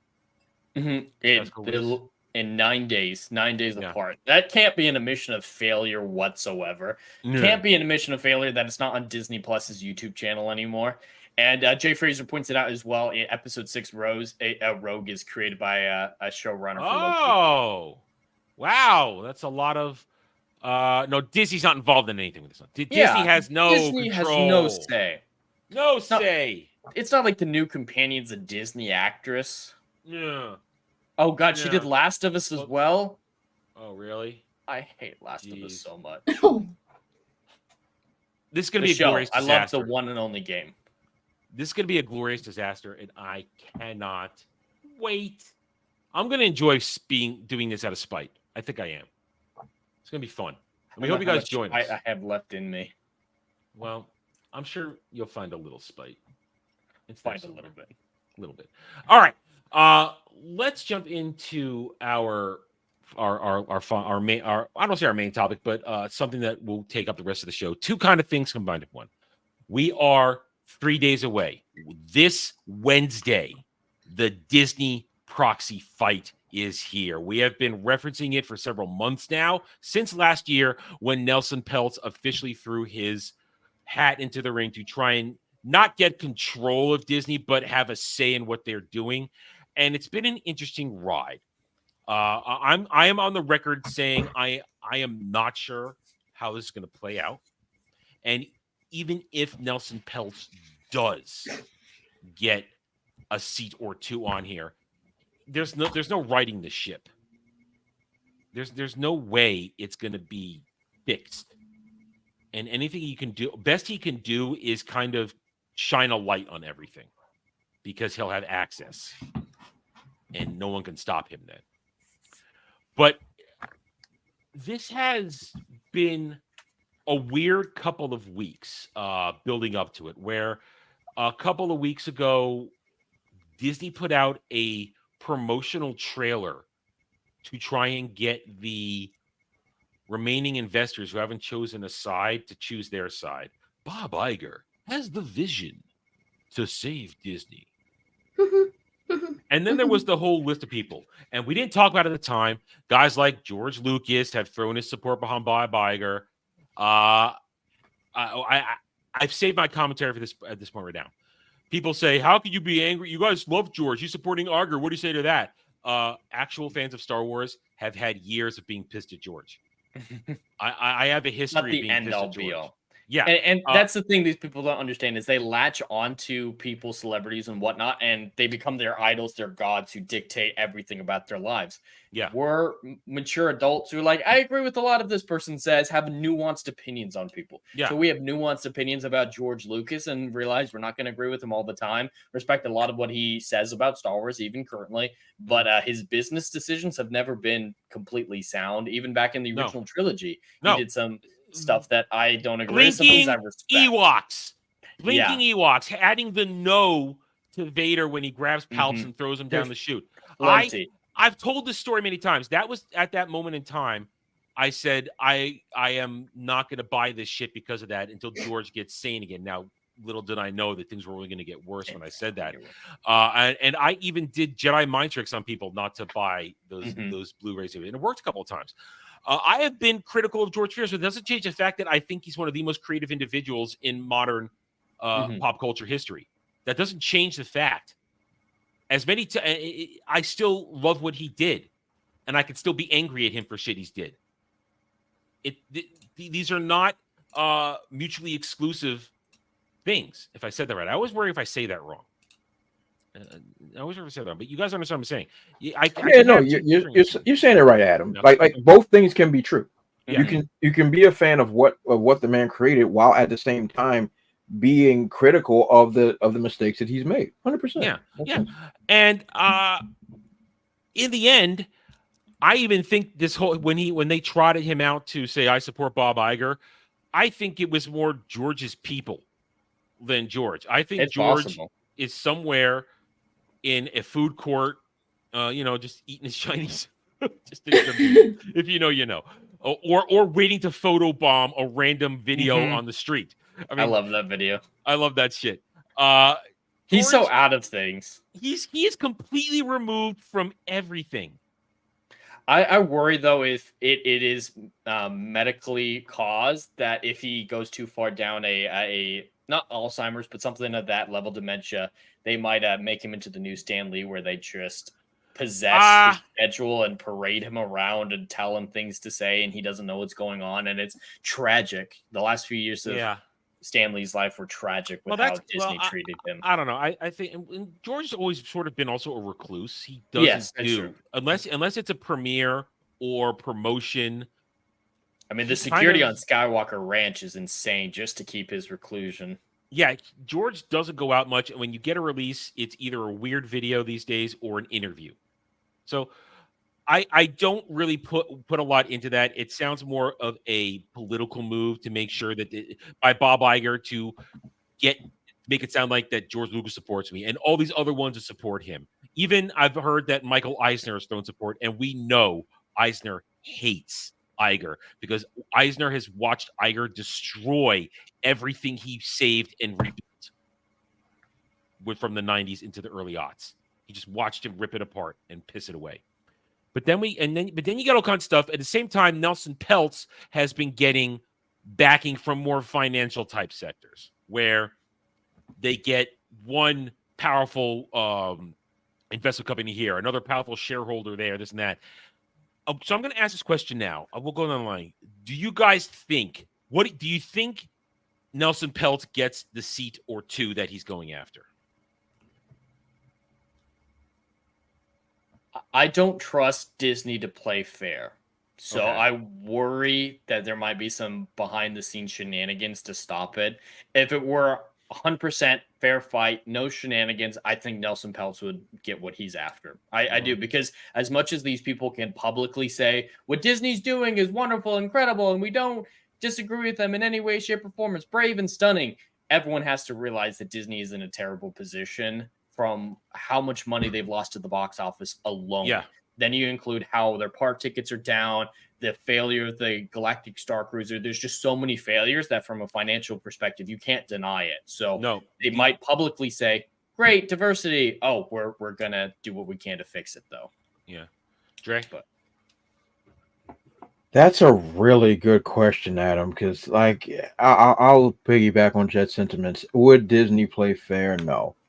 But at the same time, Nelson Peltz has the wherewithal, and not to mention an outrageous amount of capital to actually move some mountains. Yeah, he's got a lot of powerful backers. Yeah, and a lot of powerful backers. So it can go either way. Like it can be a coin flip. Now, but just for the sake of discussion, I'm just gonna say yes by a very slim margin. I'm not gonna say he's gonna get everything he wanted or whatever the case may be. Let's just say he gets a seat.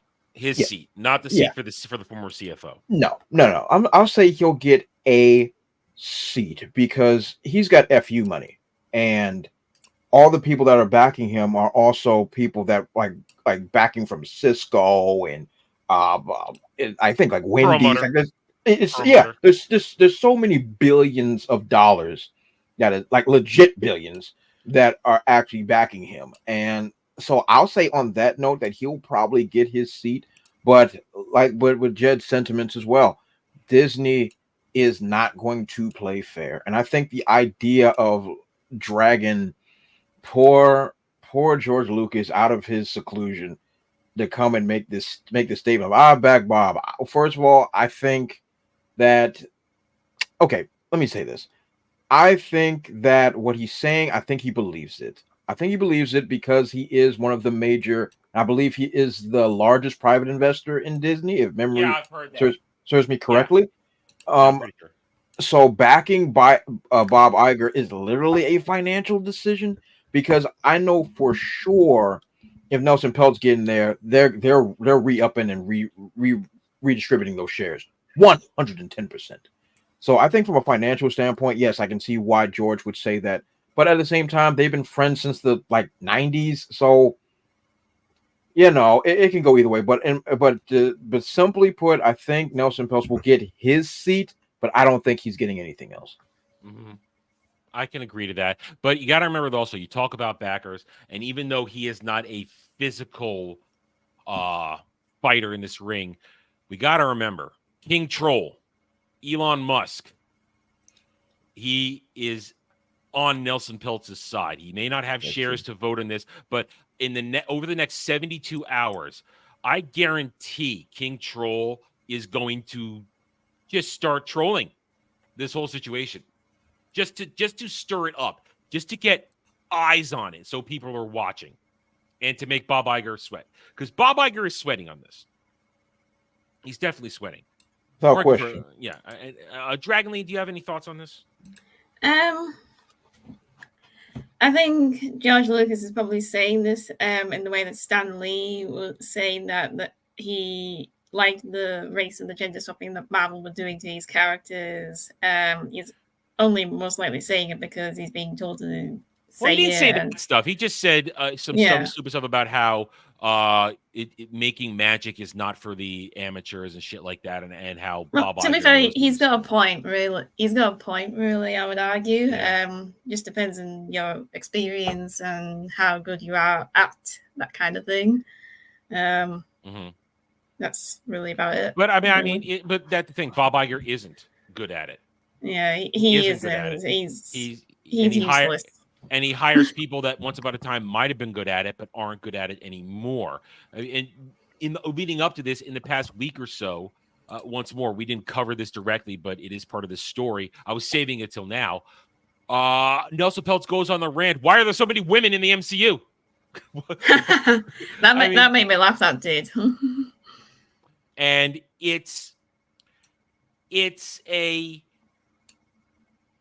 a long shot. I agree. It's a long shot at this point, because I agree with you guys. I think there's going to be some shenanigans. I think there are backroom deals we are not aware of. And I don't think Disney will play fair, because they don't have to, because they own home field advantage. And let's be honest, for all sports references, home field advantage is a very big thing. Bob Iger has his longevity in the role. He has enough people who are willing to just go, oh, he's been there for so long, let's just leave it, let's not change things. But Jed brought up the points. What has Disney been profitable on in the past even 2 years, 3 years, 4 years? You mentioned it. The parks are down. Movies, no profit in sight. Disney Plus, black hole, no profit on. It's supposed to be profitable next year, having reached 250 million subscribers. I believe they're currently in the 150s. I'll have to look that up in a second. And they're giving them away with Hulu. Yeah. Their Hulu bundles are less than $10 right now. Disney Plus and Hulu for $10. That's insane. Yeah. And that's also the other illegitimate part of this. These people are using metrics to hide truths. I mean, what's a view? What's a subscriber? Because they forced you to have it on your phone because you signed up for Verizon or some other thing, did that make you a subscriber? Did you actually use it, or did you try every possible thing under the sun to get it off your phone, like some people we know, and they just couldn't? So this is a weird little thing, and it also must be noted that Disney's doing some things lately to try and fudge the numbers, and as you get, they're not playing fair. Suddenly, oh look, hey anime fans, Macross is coming to Disney Plus and Hulu, because I talked about this last year in a separate thing. Macross, the owners of Macross and Robotech, West and East, finally came to an amicable agreement to localize Macross, which is the actual source material of Robotech. And now it's getting a exclusive drop on Disney Plus and Hulu, which is now what Disney Plus is marketed as, Disney Plus Hulu, or as we saw, Hulu Disney Plus. You notice that they put Hulu in front of it. Well, they just merged the colors. That's what the new redesign, the dark blue and the green turned into this ugly shade. Yeah. But yeah, this is Bob Iger's strategy. Oh, 1 second, Chet. I'm glad you mentioned that, because I had talked to my father and he asked me if something was wrong with his TV. And I went over, I said, I don't know what I'm seeing. So they actually merged the colors. That's why Disney Plus is like aqua blue thing.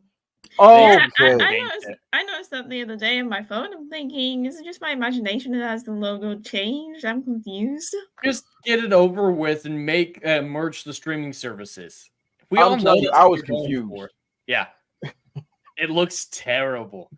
But this has always been Bob Iger's strategy for success. Buy your way into success. That's how we got the Marvel Cinematic Universe. That's how we got Star Wars. And now he's doing it with anime, is whenever there's a problem, buy new stuff to distract. And it's worked for him up to this point, but the return has been so low that they can't keep this up. That has a short longevity in the grand scheme of things, buying your way to success. So this to me was a move of desperation, last minute move of desperation to announce this days before the vote, to show, look, Hulu and Disney Plus, here comes fresh content. We're opening up to anime. Isn't anime popular? Oh, it's a classic and people are going to love it. Oh, look, we're working with Bandai Namco, who has a lot of baggage surrounding them right now with their current behavior on some of their AAA properties. Look, we're getting Code Geass, the sequel there. It's going to be featured exclusively on Disney Plus. Aren't you anime fans excited for that? Well, you know, there are ways for me to watch this without going to Disney Plus. Newsflash. So, but these are the moves they're making in these twilight hours of the vote. They are trying to gin up some sort of fake excitement by going after an audience that likely hates your guts and is also very happy in the ways that they are already consuming their anime. I mean, here's the thing. I guarantee anybody who is a Macross fan, they already own all the physical media of this shit. Macross, diehard Macross fans, I should say it right. Macross, not Macross. Macross. Diehard Macross fans, they own this shit already. They have it. Or if you're like me, I've already got my Robotech. You're not getting us. This is not going to bring in subscribers. It's only it's a lame attempt to look strong, to make Disney Plus and Hulu look strong when they are not. And I wonder if investors will see through this. That's my question. Will the investors see through this? The remaining votes that are still out there to scoop up. And in the end, I gotta believe he's going to at least get one seat. I don't think he'd be doing this if he didn't think, Nelson Peltz, if he didn't think he could at least get himself on the board. Mm-hmm. He's panicking. He? You mean Bob Iger? Yeah. Okay, yeah. Oh, well, Iger is panicking. Oh yeah, there's no question about that. Yeah, that's what I meant. It's like he's doing this because he's panicking. It's like, hey, look at what we have. We have anime on here. And, yeah. Jay Fraser brings it up perfectly. Guess what? Them's the truth. That is the dyed in the wool, tattooed on your arm truth. Captain Jack delivers. Yes. But here's my question. He delivered to me last night. Oh, I don't doubt it. Well, this is my thing. You snatching up Macross or Robotech, and who the heck cares that Disney Plus will have this? Exactly. That's my problem. Like, look, now if those are fans, those franchises, like you said, Adam, you already hit the nail on the head. They've already got their DVD collections of this. If memory serves me right, this franchise is about 40 years old. If memory serves me correct. Yes. Yeah. We're talking 80s. Cool, Yeah. cool, good. I haven't gone crazy. Excellent. So they've already got this on Blu-ray Ultra HD about at least 3 or 4 different times over the years. Who the heck is now trying to be introduced to this? Well, that isn't familiar with this material or have it already. Well, because here's the thing. Go ahead. I'm sorry, it's first been localized now. There's been a big localization problem because Macross as a whole hasn't made it over here because of rights issues. And they made a deal last year what's going to get here. But the hardcore ones, they've got their Japan versions. They've had Jack Sparrow visit them over the years and give them episodes. So okay, was it never dubbed? Was that it? No, a lot of it hasn't been because of localization issues. Okay, and that's why the peace treaty that was signed last year was a really big deal because now people are going to get all this stuff on physical media. But that's the thing: the hardcore Macross fan, they've already got all the shit. You are right in that they've got the shit. Whether they bought it from where they bought their copies of a Japanese version, or the newly released stuff, or Captain Jack made a delivery repeatedly over the years. They've got it. They're not going to Disney Plus. This is not a strong move. Like Dragon Lady said, this shows he's scared. This is a sign of weakness. And it is not, I don't think, I think people see through it. I'm inclined to agree because this feels like smoke and mirrors. And for a franchise like Robotech, which from my humble experience, doesn't have worldwide mass appeal. No, I could be wrong, but yeah. Macross has its original Macross has its hardcore fans, and then there are the Robotech fans, which is a completely different thing. Then they're the ones who love it all. And they already have all their shit. No matter where you got it, you got your shit. So you're not going to bring subscribers to Disney Plus with that. That's why it's a sign of weakness, and it doesn't work. Yeah, and that's what I was suspecting because I could be wrong because I'm not I love anime, but I'm not too deep into the communities. But as far as my understanding is concerned, that didn't have worldwide appeal. So are they just trying to drag new fans? Because I don't think that's how that works for that type of franchise. If it was something that had some, let's say it was Transformers that they were grabbing, let's say it was Transformers and they were getting all the Transformers, Energon and Armada, Beast Wars. Let's just say they're casting a big old wide net that's now being drug over into Disney Plus. Now you might have something to negotiate with because a lot of those licenses were spread all over the place. Some of them are on Tubi, some of them are on like non-streaming at all. Now you're giving me something that I could play with. Some have rights to Netflix and whatever. Now you're able to get something that can actually be drug over into the service that has worldwide mass appeal. So I don't get the strategy. The strategy doesn't make sense to me.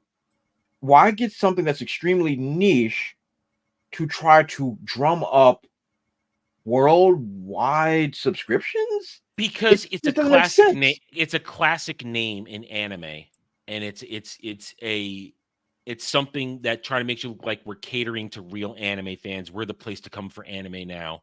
I guess maybe they're trying to start to build some sort of base to go up against Crunchyroll and Netflix. I don't know. That's not going to happen. I mean, because remember, Crunchyroll is Sony at this point. They're Sony. If I were them, I would have gone with something like Sailor Moon, which is very well known. No, Sailor Moon is owned by Netflix, though. Netflix owns Sailor Moon. I mean, but you need a franchise like that is current. That has what Dragon Lady is saying is correct. You need a big franchise that everybody and their grandmama knows. Well, using Robotech is not it. Well, you're not wrong. I'm just saying it's basically the move of, hey, when Bob Iger came out a couple years ago, hey, I think the kids are into video games these days, right? It's that kind of move. Oh, hey, you kids are into anime now, huh? Here's an old one that people tell me was great back in the day and has a lot of powerful following. It's the boomer coming in with the backwards hat and the skateboard, going, "Hey, hey, kids, let's be hip." It's stupid. And you notice now, though, as we're talking about this, we're being quite negative. We're being negative. What? Yeah, we're being negative because what has happened here? Disney and their ilk, all of them, whether it's Disney, whether it's current Paramount with Star Trek, they've marched in and they have shat on the things we love.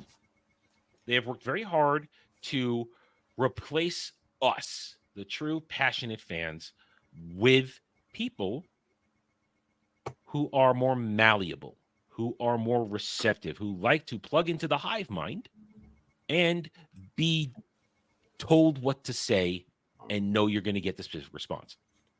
On Wednesday, I took a moment on Natural 20, which will probably be canceled this week because my internet's out again, obviously. I talked about positivity being a lie because I had some revelations with our discussions last week previous week into last week about the stands and the shills and how they're replying to the acolyte and all this stuff. And I saw something because I was looking at one particular fuck and I just hate these people so much. There's something that they all do. They talk about, I'm here to spread the positive message. I'm here to bring positivity back to this fandom. And then when you look at their responses, whether it's comments, whether it's replies, doesn't matter where it is, they'll come and saying, "Oh, I'm so glad you're a positive voice. I'm so glad to hear you're being positive about this topic. I love the way you handled your haters." They still use the term haters. Like it's 15 years ago. And then you look at what's going on with Gamergate 2 and you see the same thing. You see these fake people like Black Girl Gamers, the Sweet Baby Inks, all of them going, we're here to create a positive community where you can see yourself in everything. And it got me thinking, positivity is a lie. Especially with these people, because if you are a true fan of something and you are jam-packed with passion and emotion and actual thoughts and feelings on what you love, are you going to be positive? Yes, you're going to say, I love this thing. But at the same time, if you are in a group of fellow fans, negativity, saltiness, arguments, debates, yelling at each other, it is commonplace. It is not a circle jerk centipede kumbaya where we're all just thinking happy, happy thoughts and pretending that a fandom has to be something that's universally positive. Real fans fight with each other all the time. I said it last week when we talked about this, and that's why I'm adding on this part right here. This positivity bullshit, and just that it's bullshit, it is the red flag of the fake fan at this point. And you see it in cinema, you see it in TV, you see it in comics, you see it in gaming. All of it's there now. With all the issues going on, we see it. Am I wrong, guys? I open it up to you guys now. Am I seeing things, or have I painted an accurate picture of how all this shit here is? Positivity a lie? Well, I'll say that positivity in its purest form isn't a lie, but it can be used improperly to mask poison. And I think that's where we are in general with the media, social media, all that great stuff. Because they keep telling us that everything is okay. It's gaslighting, essentially. They're telling us everything is okay when we see the house is burning down. We're saying like everything is wonderful. Like, look how great this is. Look how great this franchise is when we can smell the manure from here. But positivity in its proper form is good, because when something is actually good, you're supposed to be positive about it. It's a very simple concept that we used to understand, but now we have to not believe our lying eyes, I guess. That's a thing, Trey. If you're being genuinely positive about something, you're not running around saying I'm spreading positivity. You're just saying I like this. You don't actually throw the buzzword out there, positivity. That's what I'm saying. When they throw out the word positivity, that's a lie because it's fake. These people are not spreading positivity. They're spreading their message. And they're saying you need to belong to the hive mind and like this. And if you don't say, if you're not joining our positivity message, you're a toxic fan. Adam, it's as simple as it always has been. What your uniform is what you are.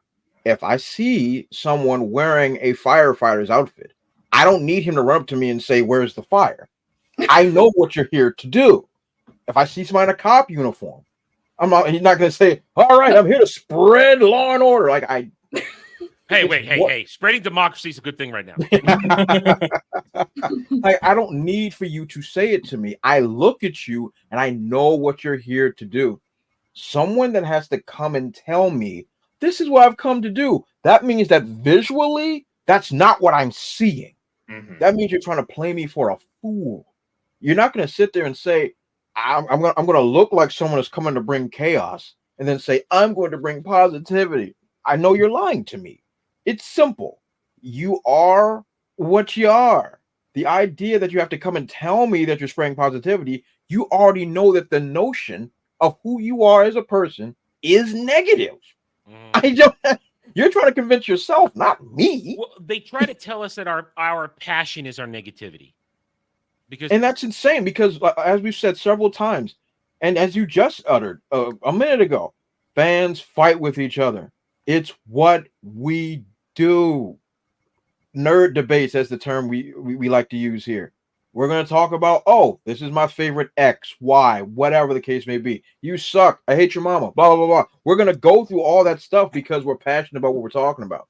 When these psychopaths show up that have already commandeered our culture and now coming to tell us that we are negative, you don't know what you're talking about.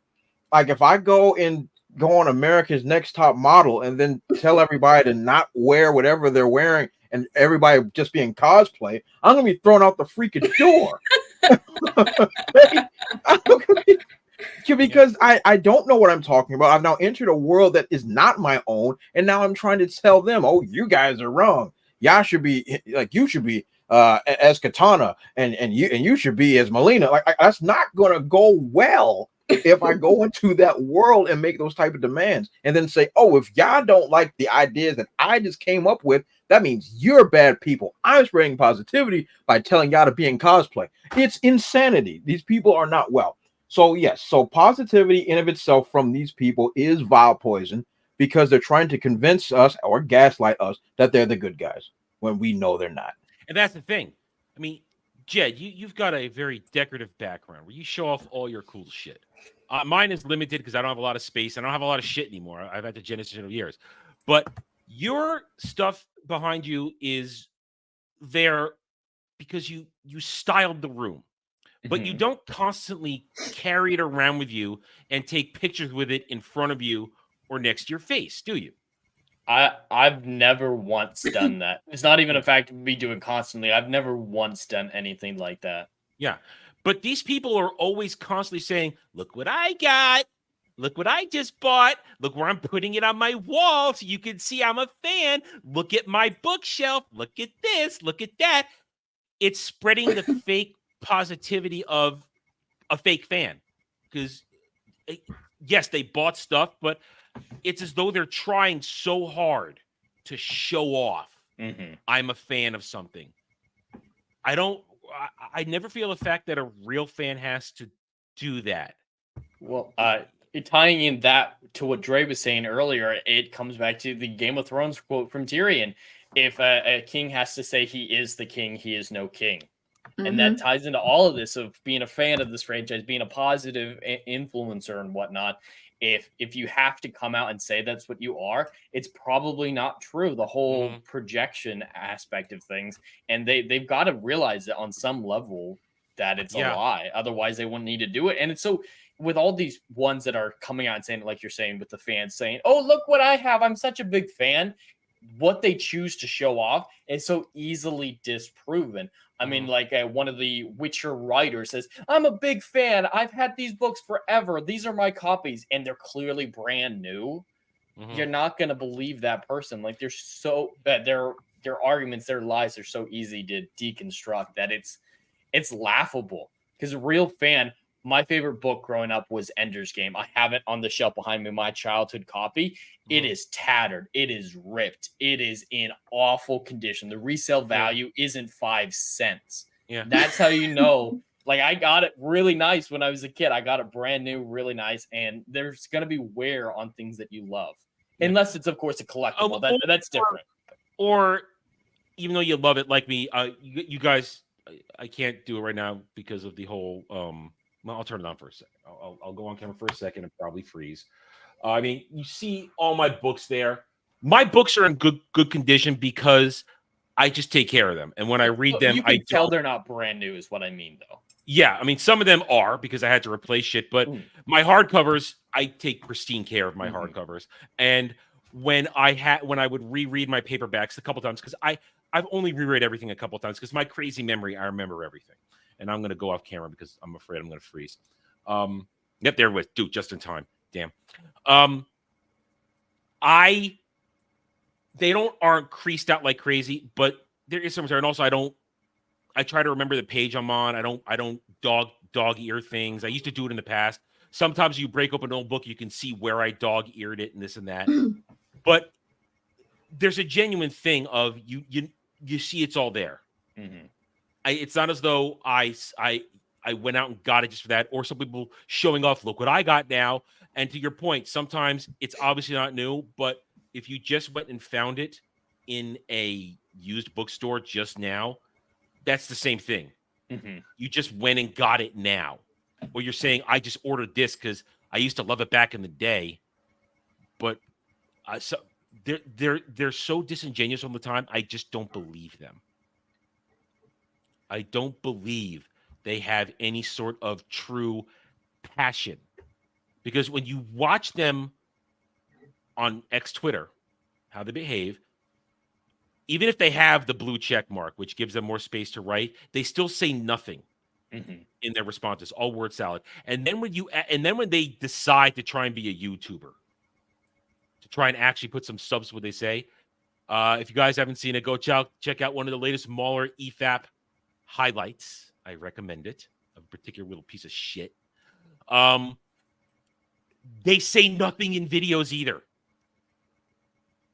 And the realization, these people on Twitter who now want to think they're a YouTuber, they treat a YouTube video like they treat Twitter. They say everything really quickly. They try and throw stuff up there to be shiny and distracting, but there's no substance. There's nothing there.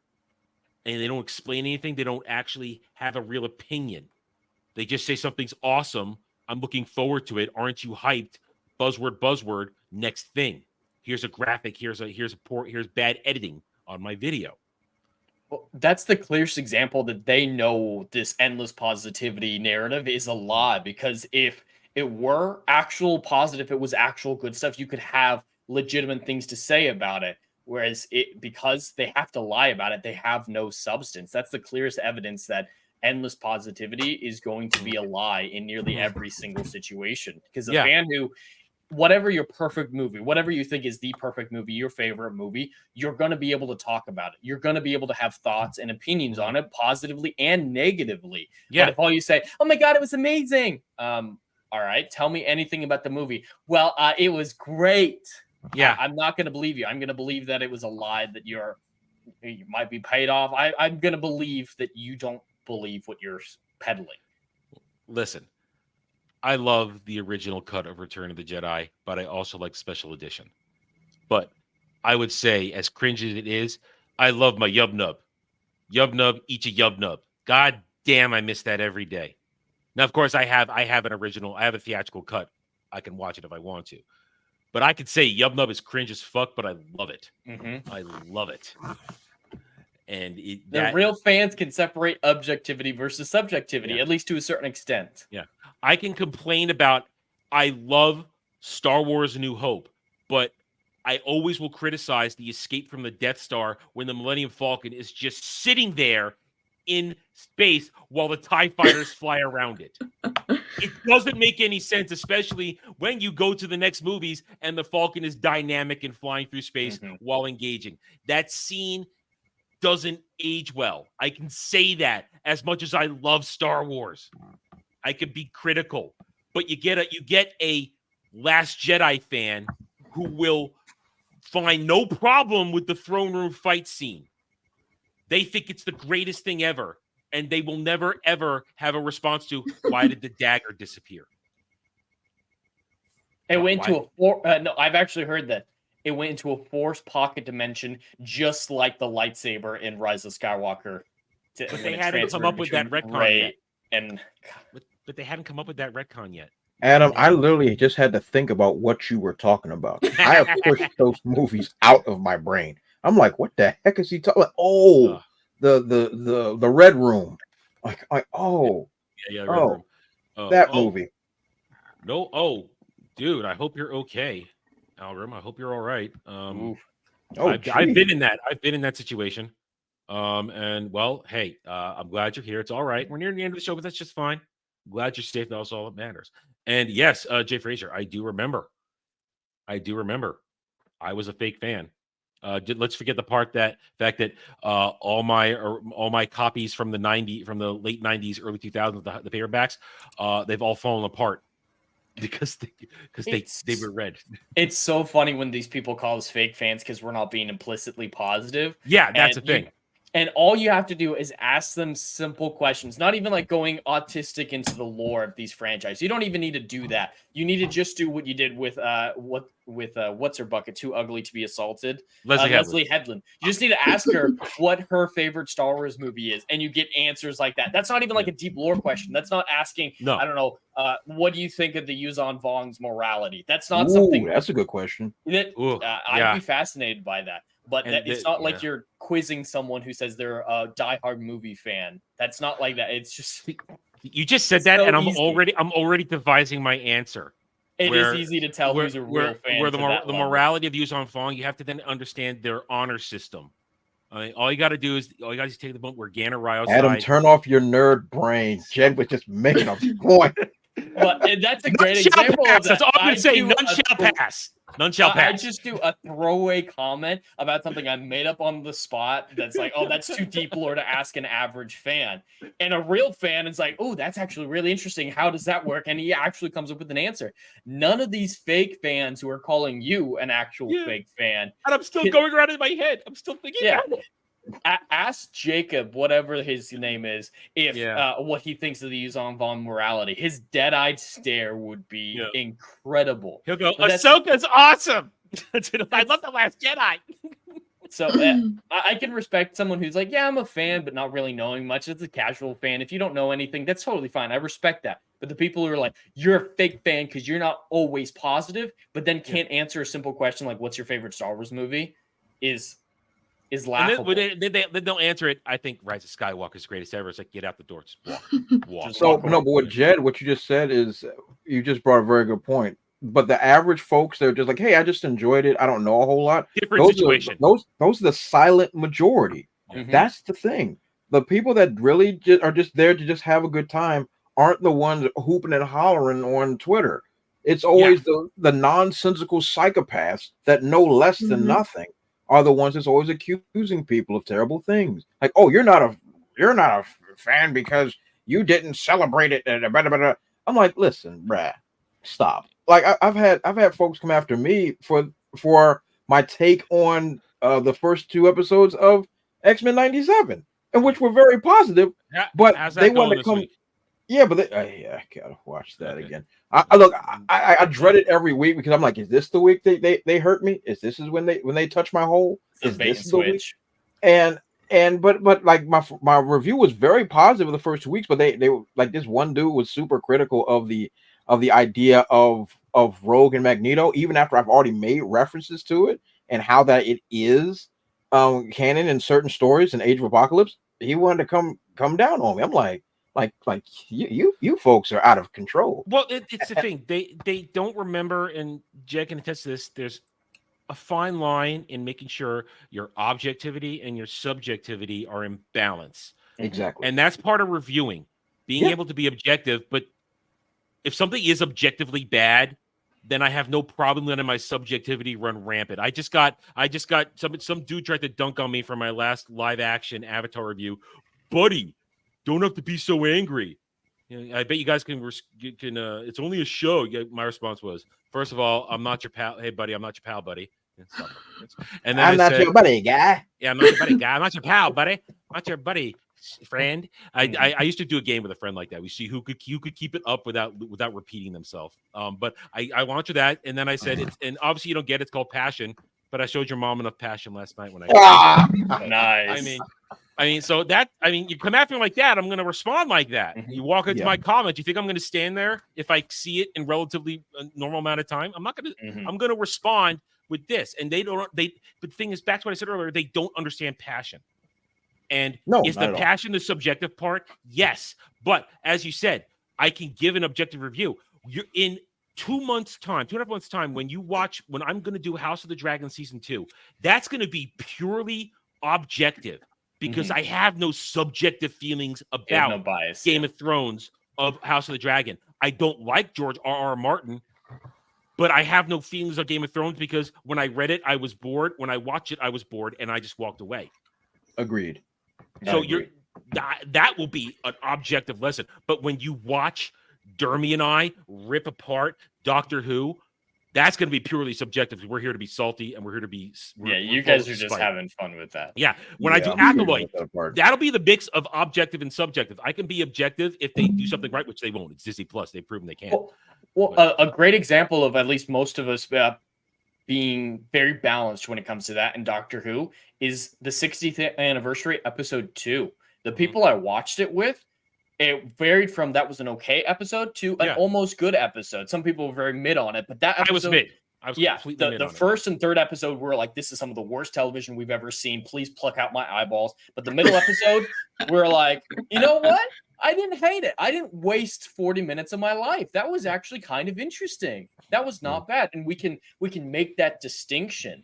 We can have objective criticism positively and negatively. And what we have to always say is it's okay to like something bad. You just have to acknowledge it. An example that I haven't really talked about publicly a whole lot, because if I talked about it on a Geeks and Gamers stream, I'm going to get railroaded. I think a game that came out last year is objectively a terrible, terrible game. Like there are massive issues with it, pacing, boring, whatnot, but I enjoyed it a lot.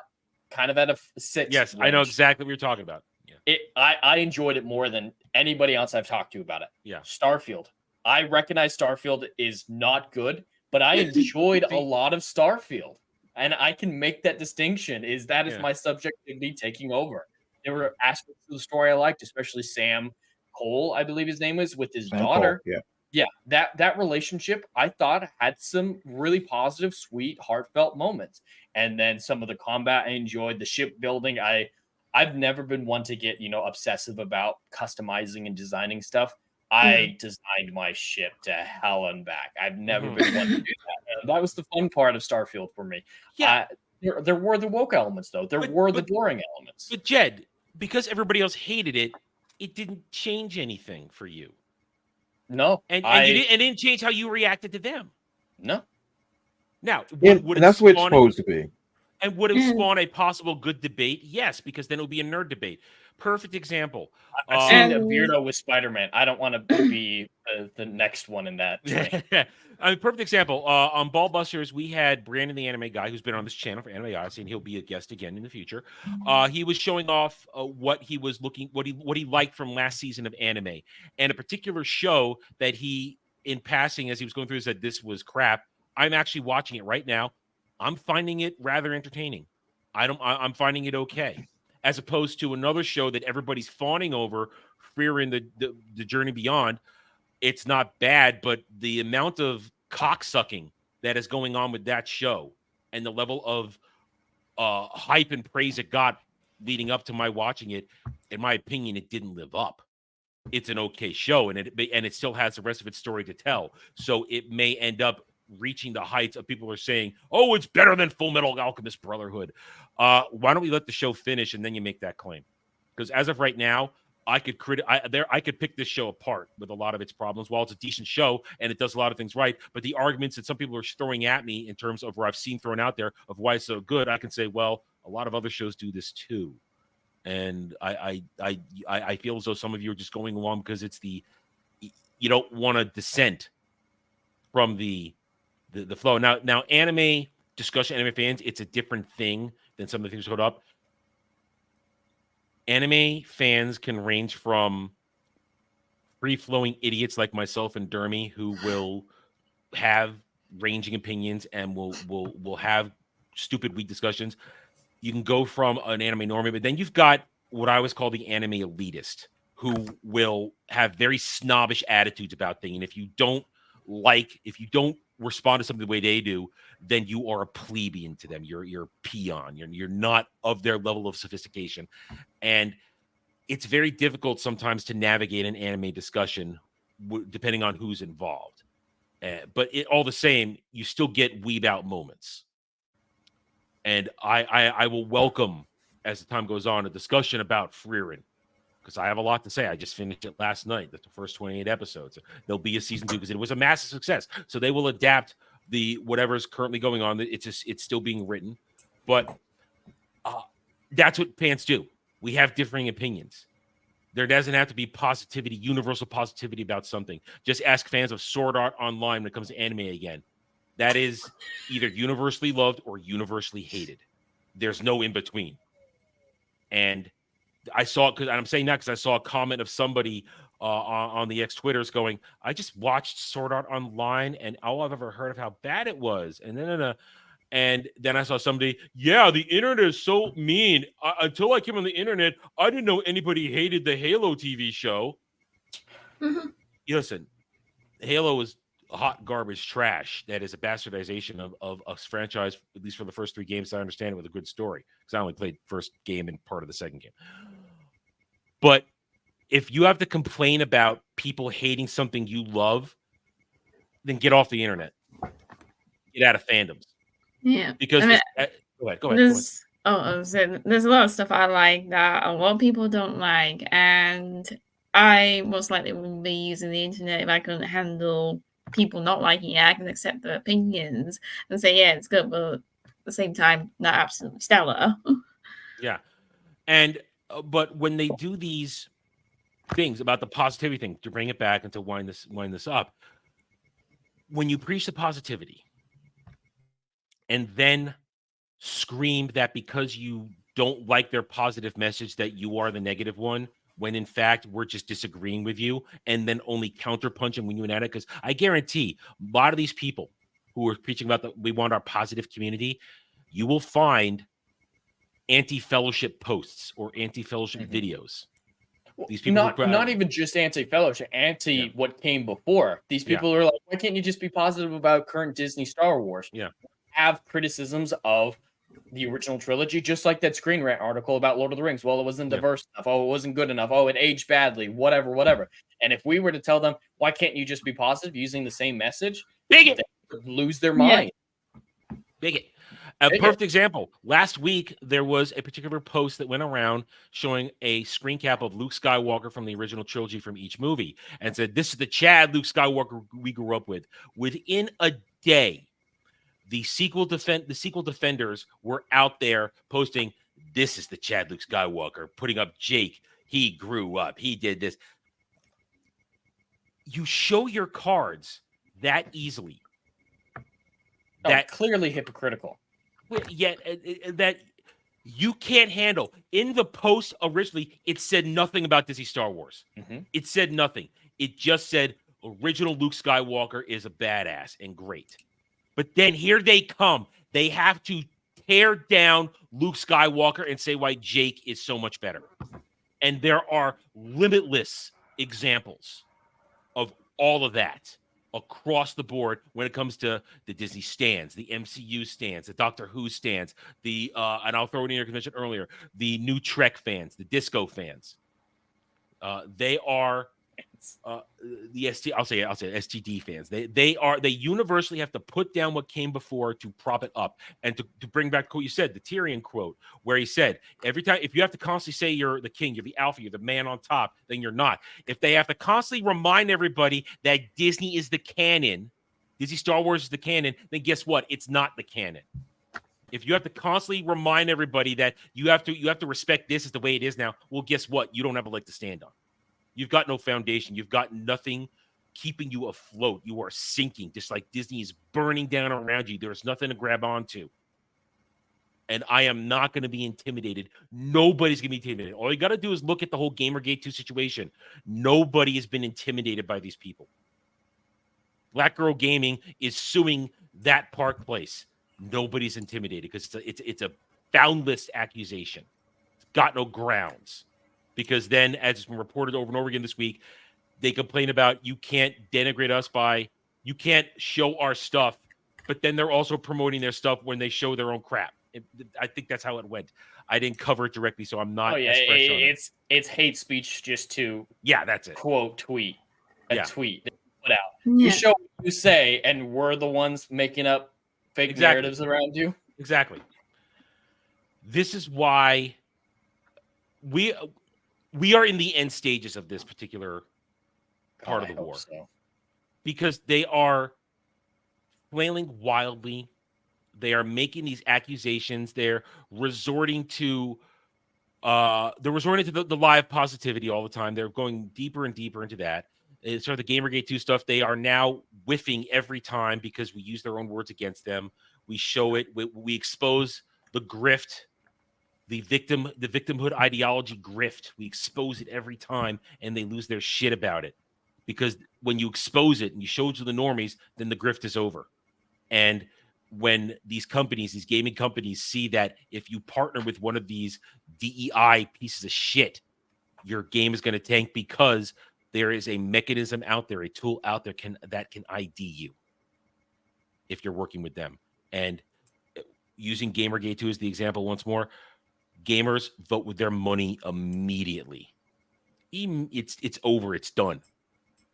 It takes a little longer other things, but that is why I feel this is in the end stages, because their attacks are getting weaker. They're getting reused. They're getting limited by the panicking, the sending and acting like it's burning down. 5-year-old toddlers. When they're resorting to leave us alone, why can't we enjoy our thing? Isn't it when they're pretending that something's more successful than it actually is? These are the signs that it's burning down. When they try to tell you lies about how even though the Acolyte trailer on YouTube has been downvoted to hell and back right now, then you have the articles trying to spin it doesn't matter. It's just toxic nerds. It's actually a success. Wow. You're full of shit. I don't believe words you say. And it's over. And they got no money. And to bring it back to the last segment, the fallout of the proxy war, whatever it is, whether Nelson Peltz gets his seats, whether Bob Iger continues to reign supreme, Disney will not change course. They will not, because 2 seats is not enough to make a change course. And if they win, they're definitely not going to change course. It's all going to keep burning down to the ground. And in the end, YouTubers will make more money on their content than the actual company making the content. It's that simple. And anybody else want to throw anything else out there on this topic before we go and wind down? No, you said it very well. Right. Just positivity. It's a lie. It's delusional, honestly, to believe that you have to be implicitly positive about anything whatsoever, because it's misleading. It's creating a false sense of reality, and exactly even negativity has its place. It's honesty, facts, and logic, like you always say. Mm-hmm. You have to account for reality. You have to respect reality. And these people fundamentally don't. That's what they prove in all their political statements. All of their stuff is it's always trying to create these false narratives, these false realities of how things exist. And it's no more so evident here than in Disney Star Wars, for example, saying that The Rise of Skywalker or The Last Jedi are incredible.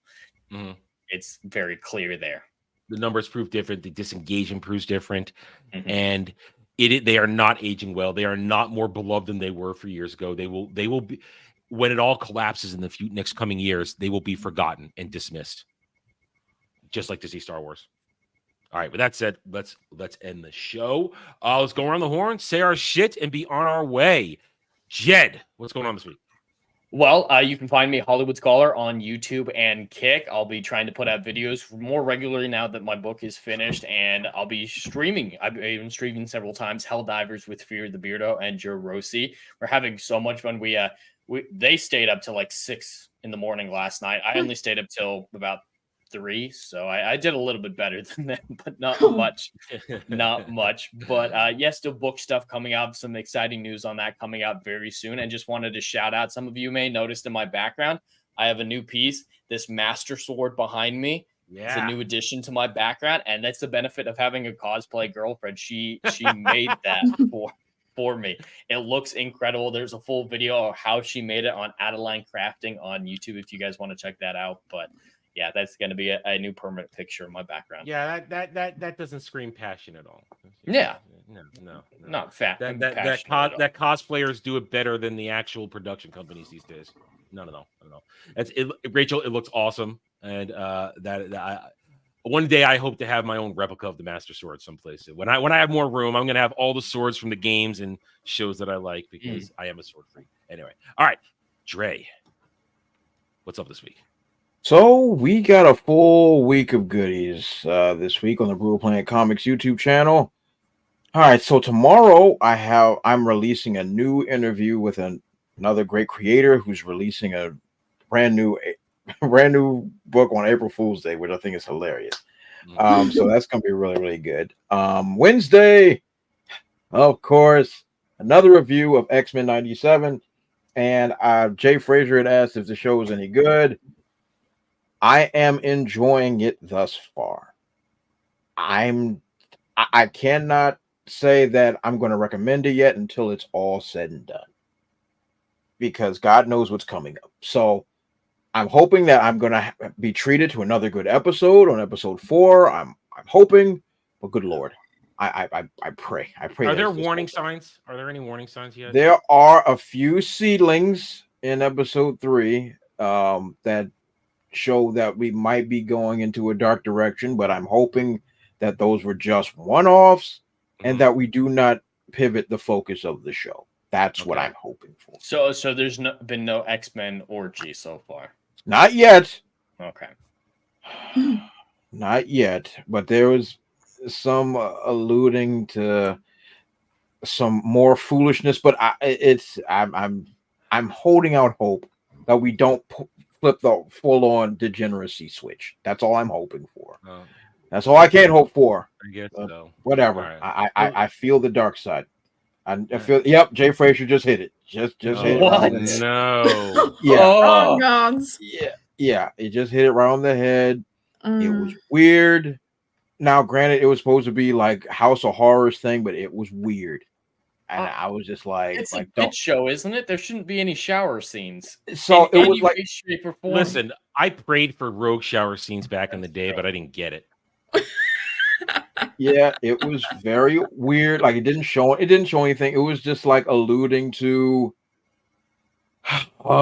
potential butt play. But look, I'm hoping and praying that it doesn't go that direction, and that we just stay away from that nonsense and we just have fun. I'm hoping that that's what happens. I pray to any deity that's listening, don't let this go down like this, you know. But right now I'm holding out decency that I'm just gonna have fun. That's all I'm hoping for. But I sense the dark side.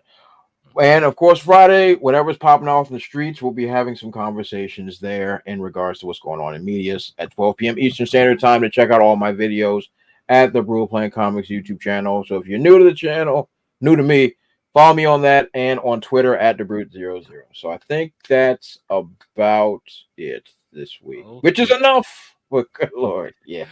Dragon Lady, anything going on this week? I won't be doing any videos next week. I haven't been doing videos the last couple of weeks because it's Easter. I've taken a bit of a break. Although I am simming, but not recording simming videos.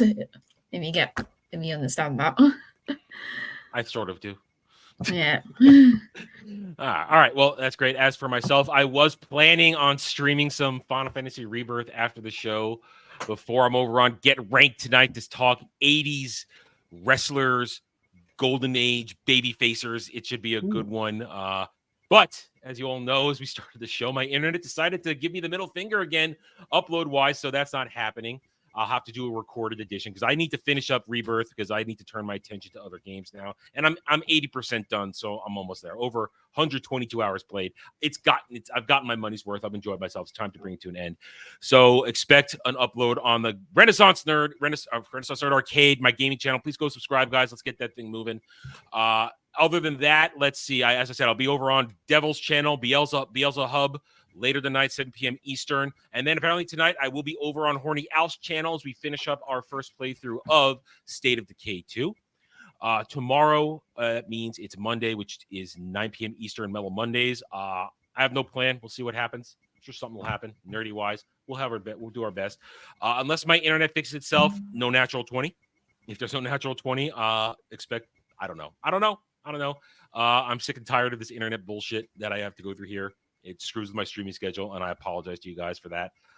Rest of the week, let's see. Friday, Ball Busters. No reviews this week. I'll try and get on another Avatar live action review since I don't have anything particular. We are now waiting until Fallout comes out on the 12th.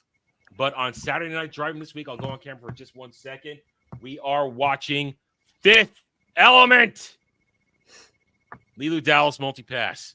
Should be a good one. 6 p.m. Oh, actually, probably 7 p.m. Eastern because I'm getting my haircut next weekend. So probably 7 p.m. Eastern. And then we'll be right back here, 2 p.m. Eastern, next Sunday for more Roundtable. I'm sure we'll definitely be talking the fallout of the Proxy War. We'll find out how it played out. We'll be talking the fallout and what we think the future will hold, depending on what happens. And whatever else goes down, we'll have follow-ups on the box office and all the good stuff. I want to thank everybody on the panel, as always, joining me. Thank all you fine people in the chat. Without you, we don't get to do this. You are the reason we are able to keep doing this. Thank you all for your support in whatever way. And hit that like button. Subscribe to everybody's channel. And we will see you guys next week. Until then, guys, take it easy. Have a good night or day wherever you may be.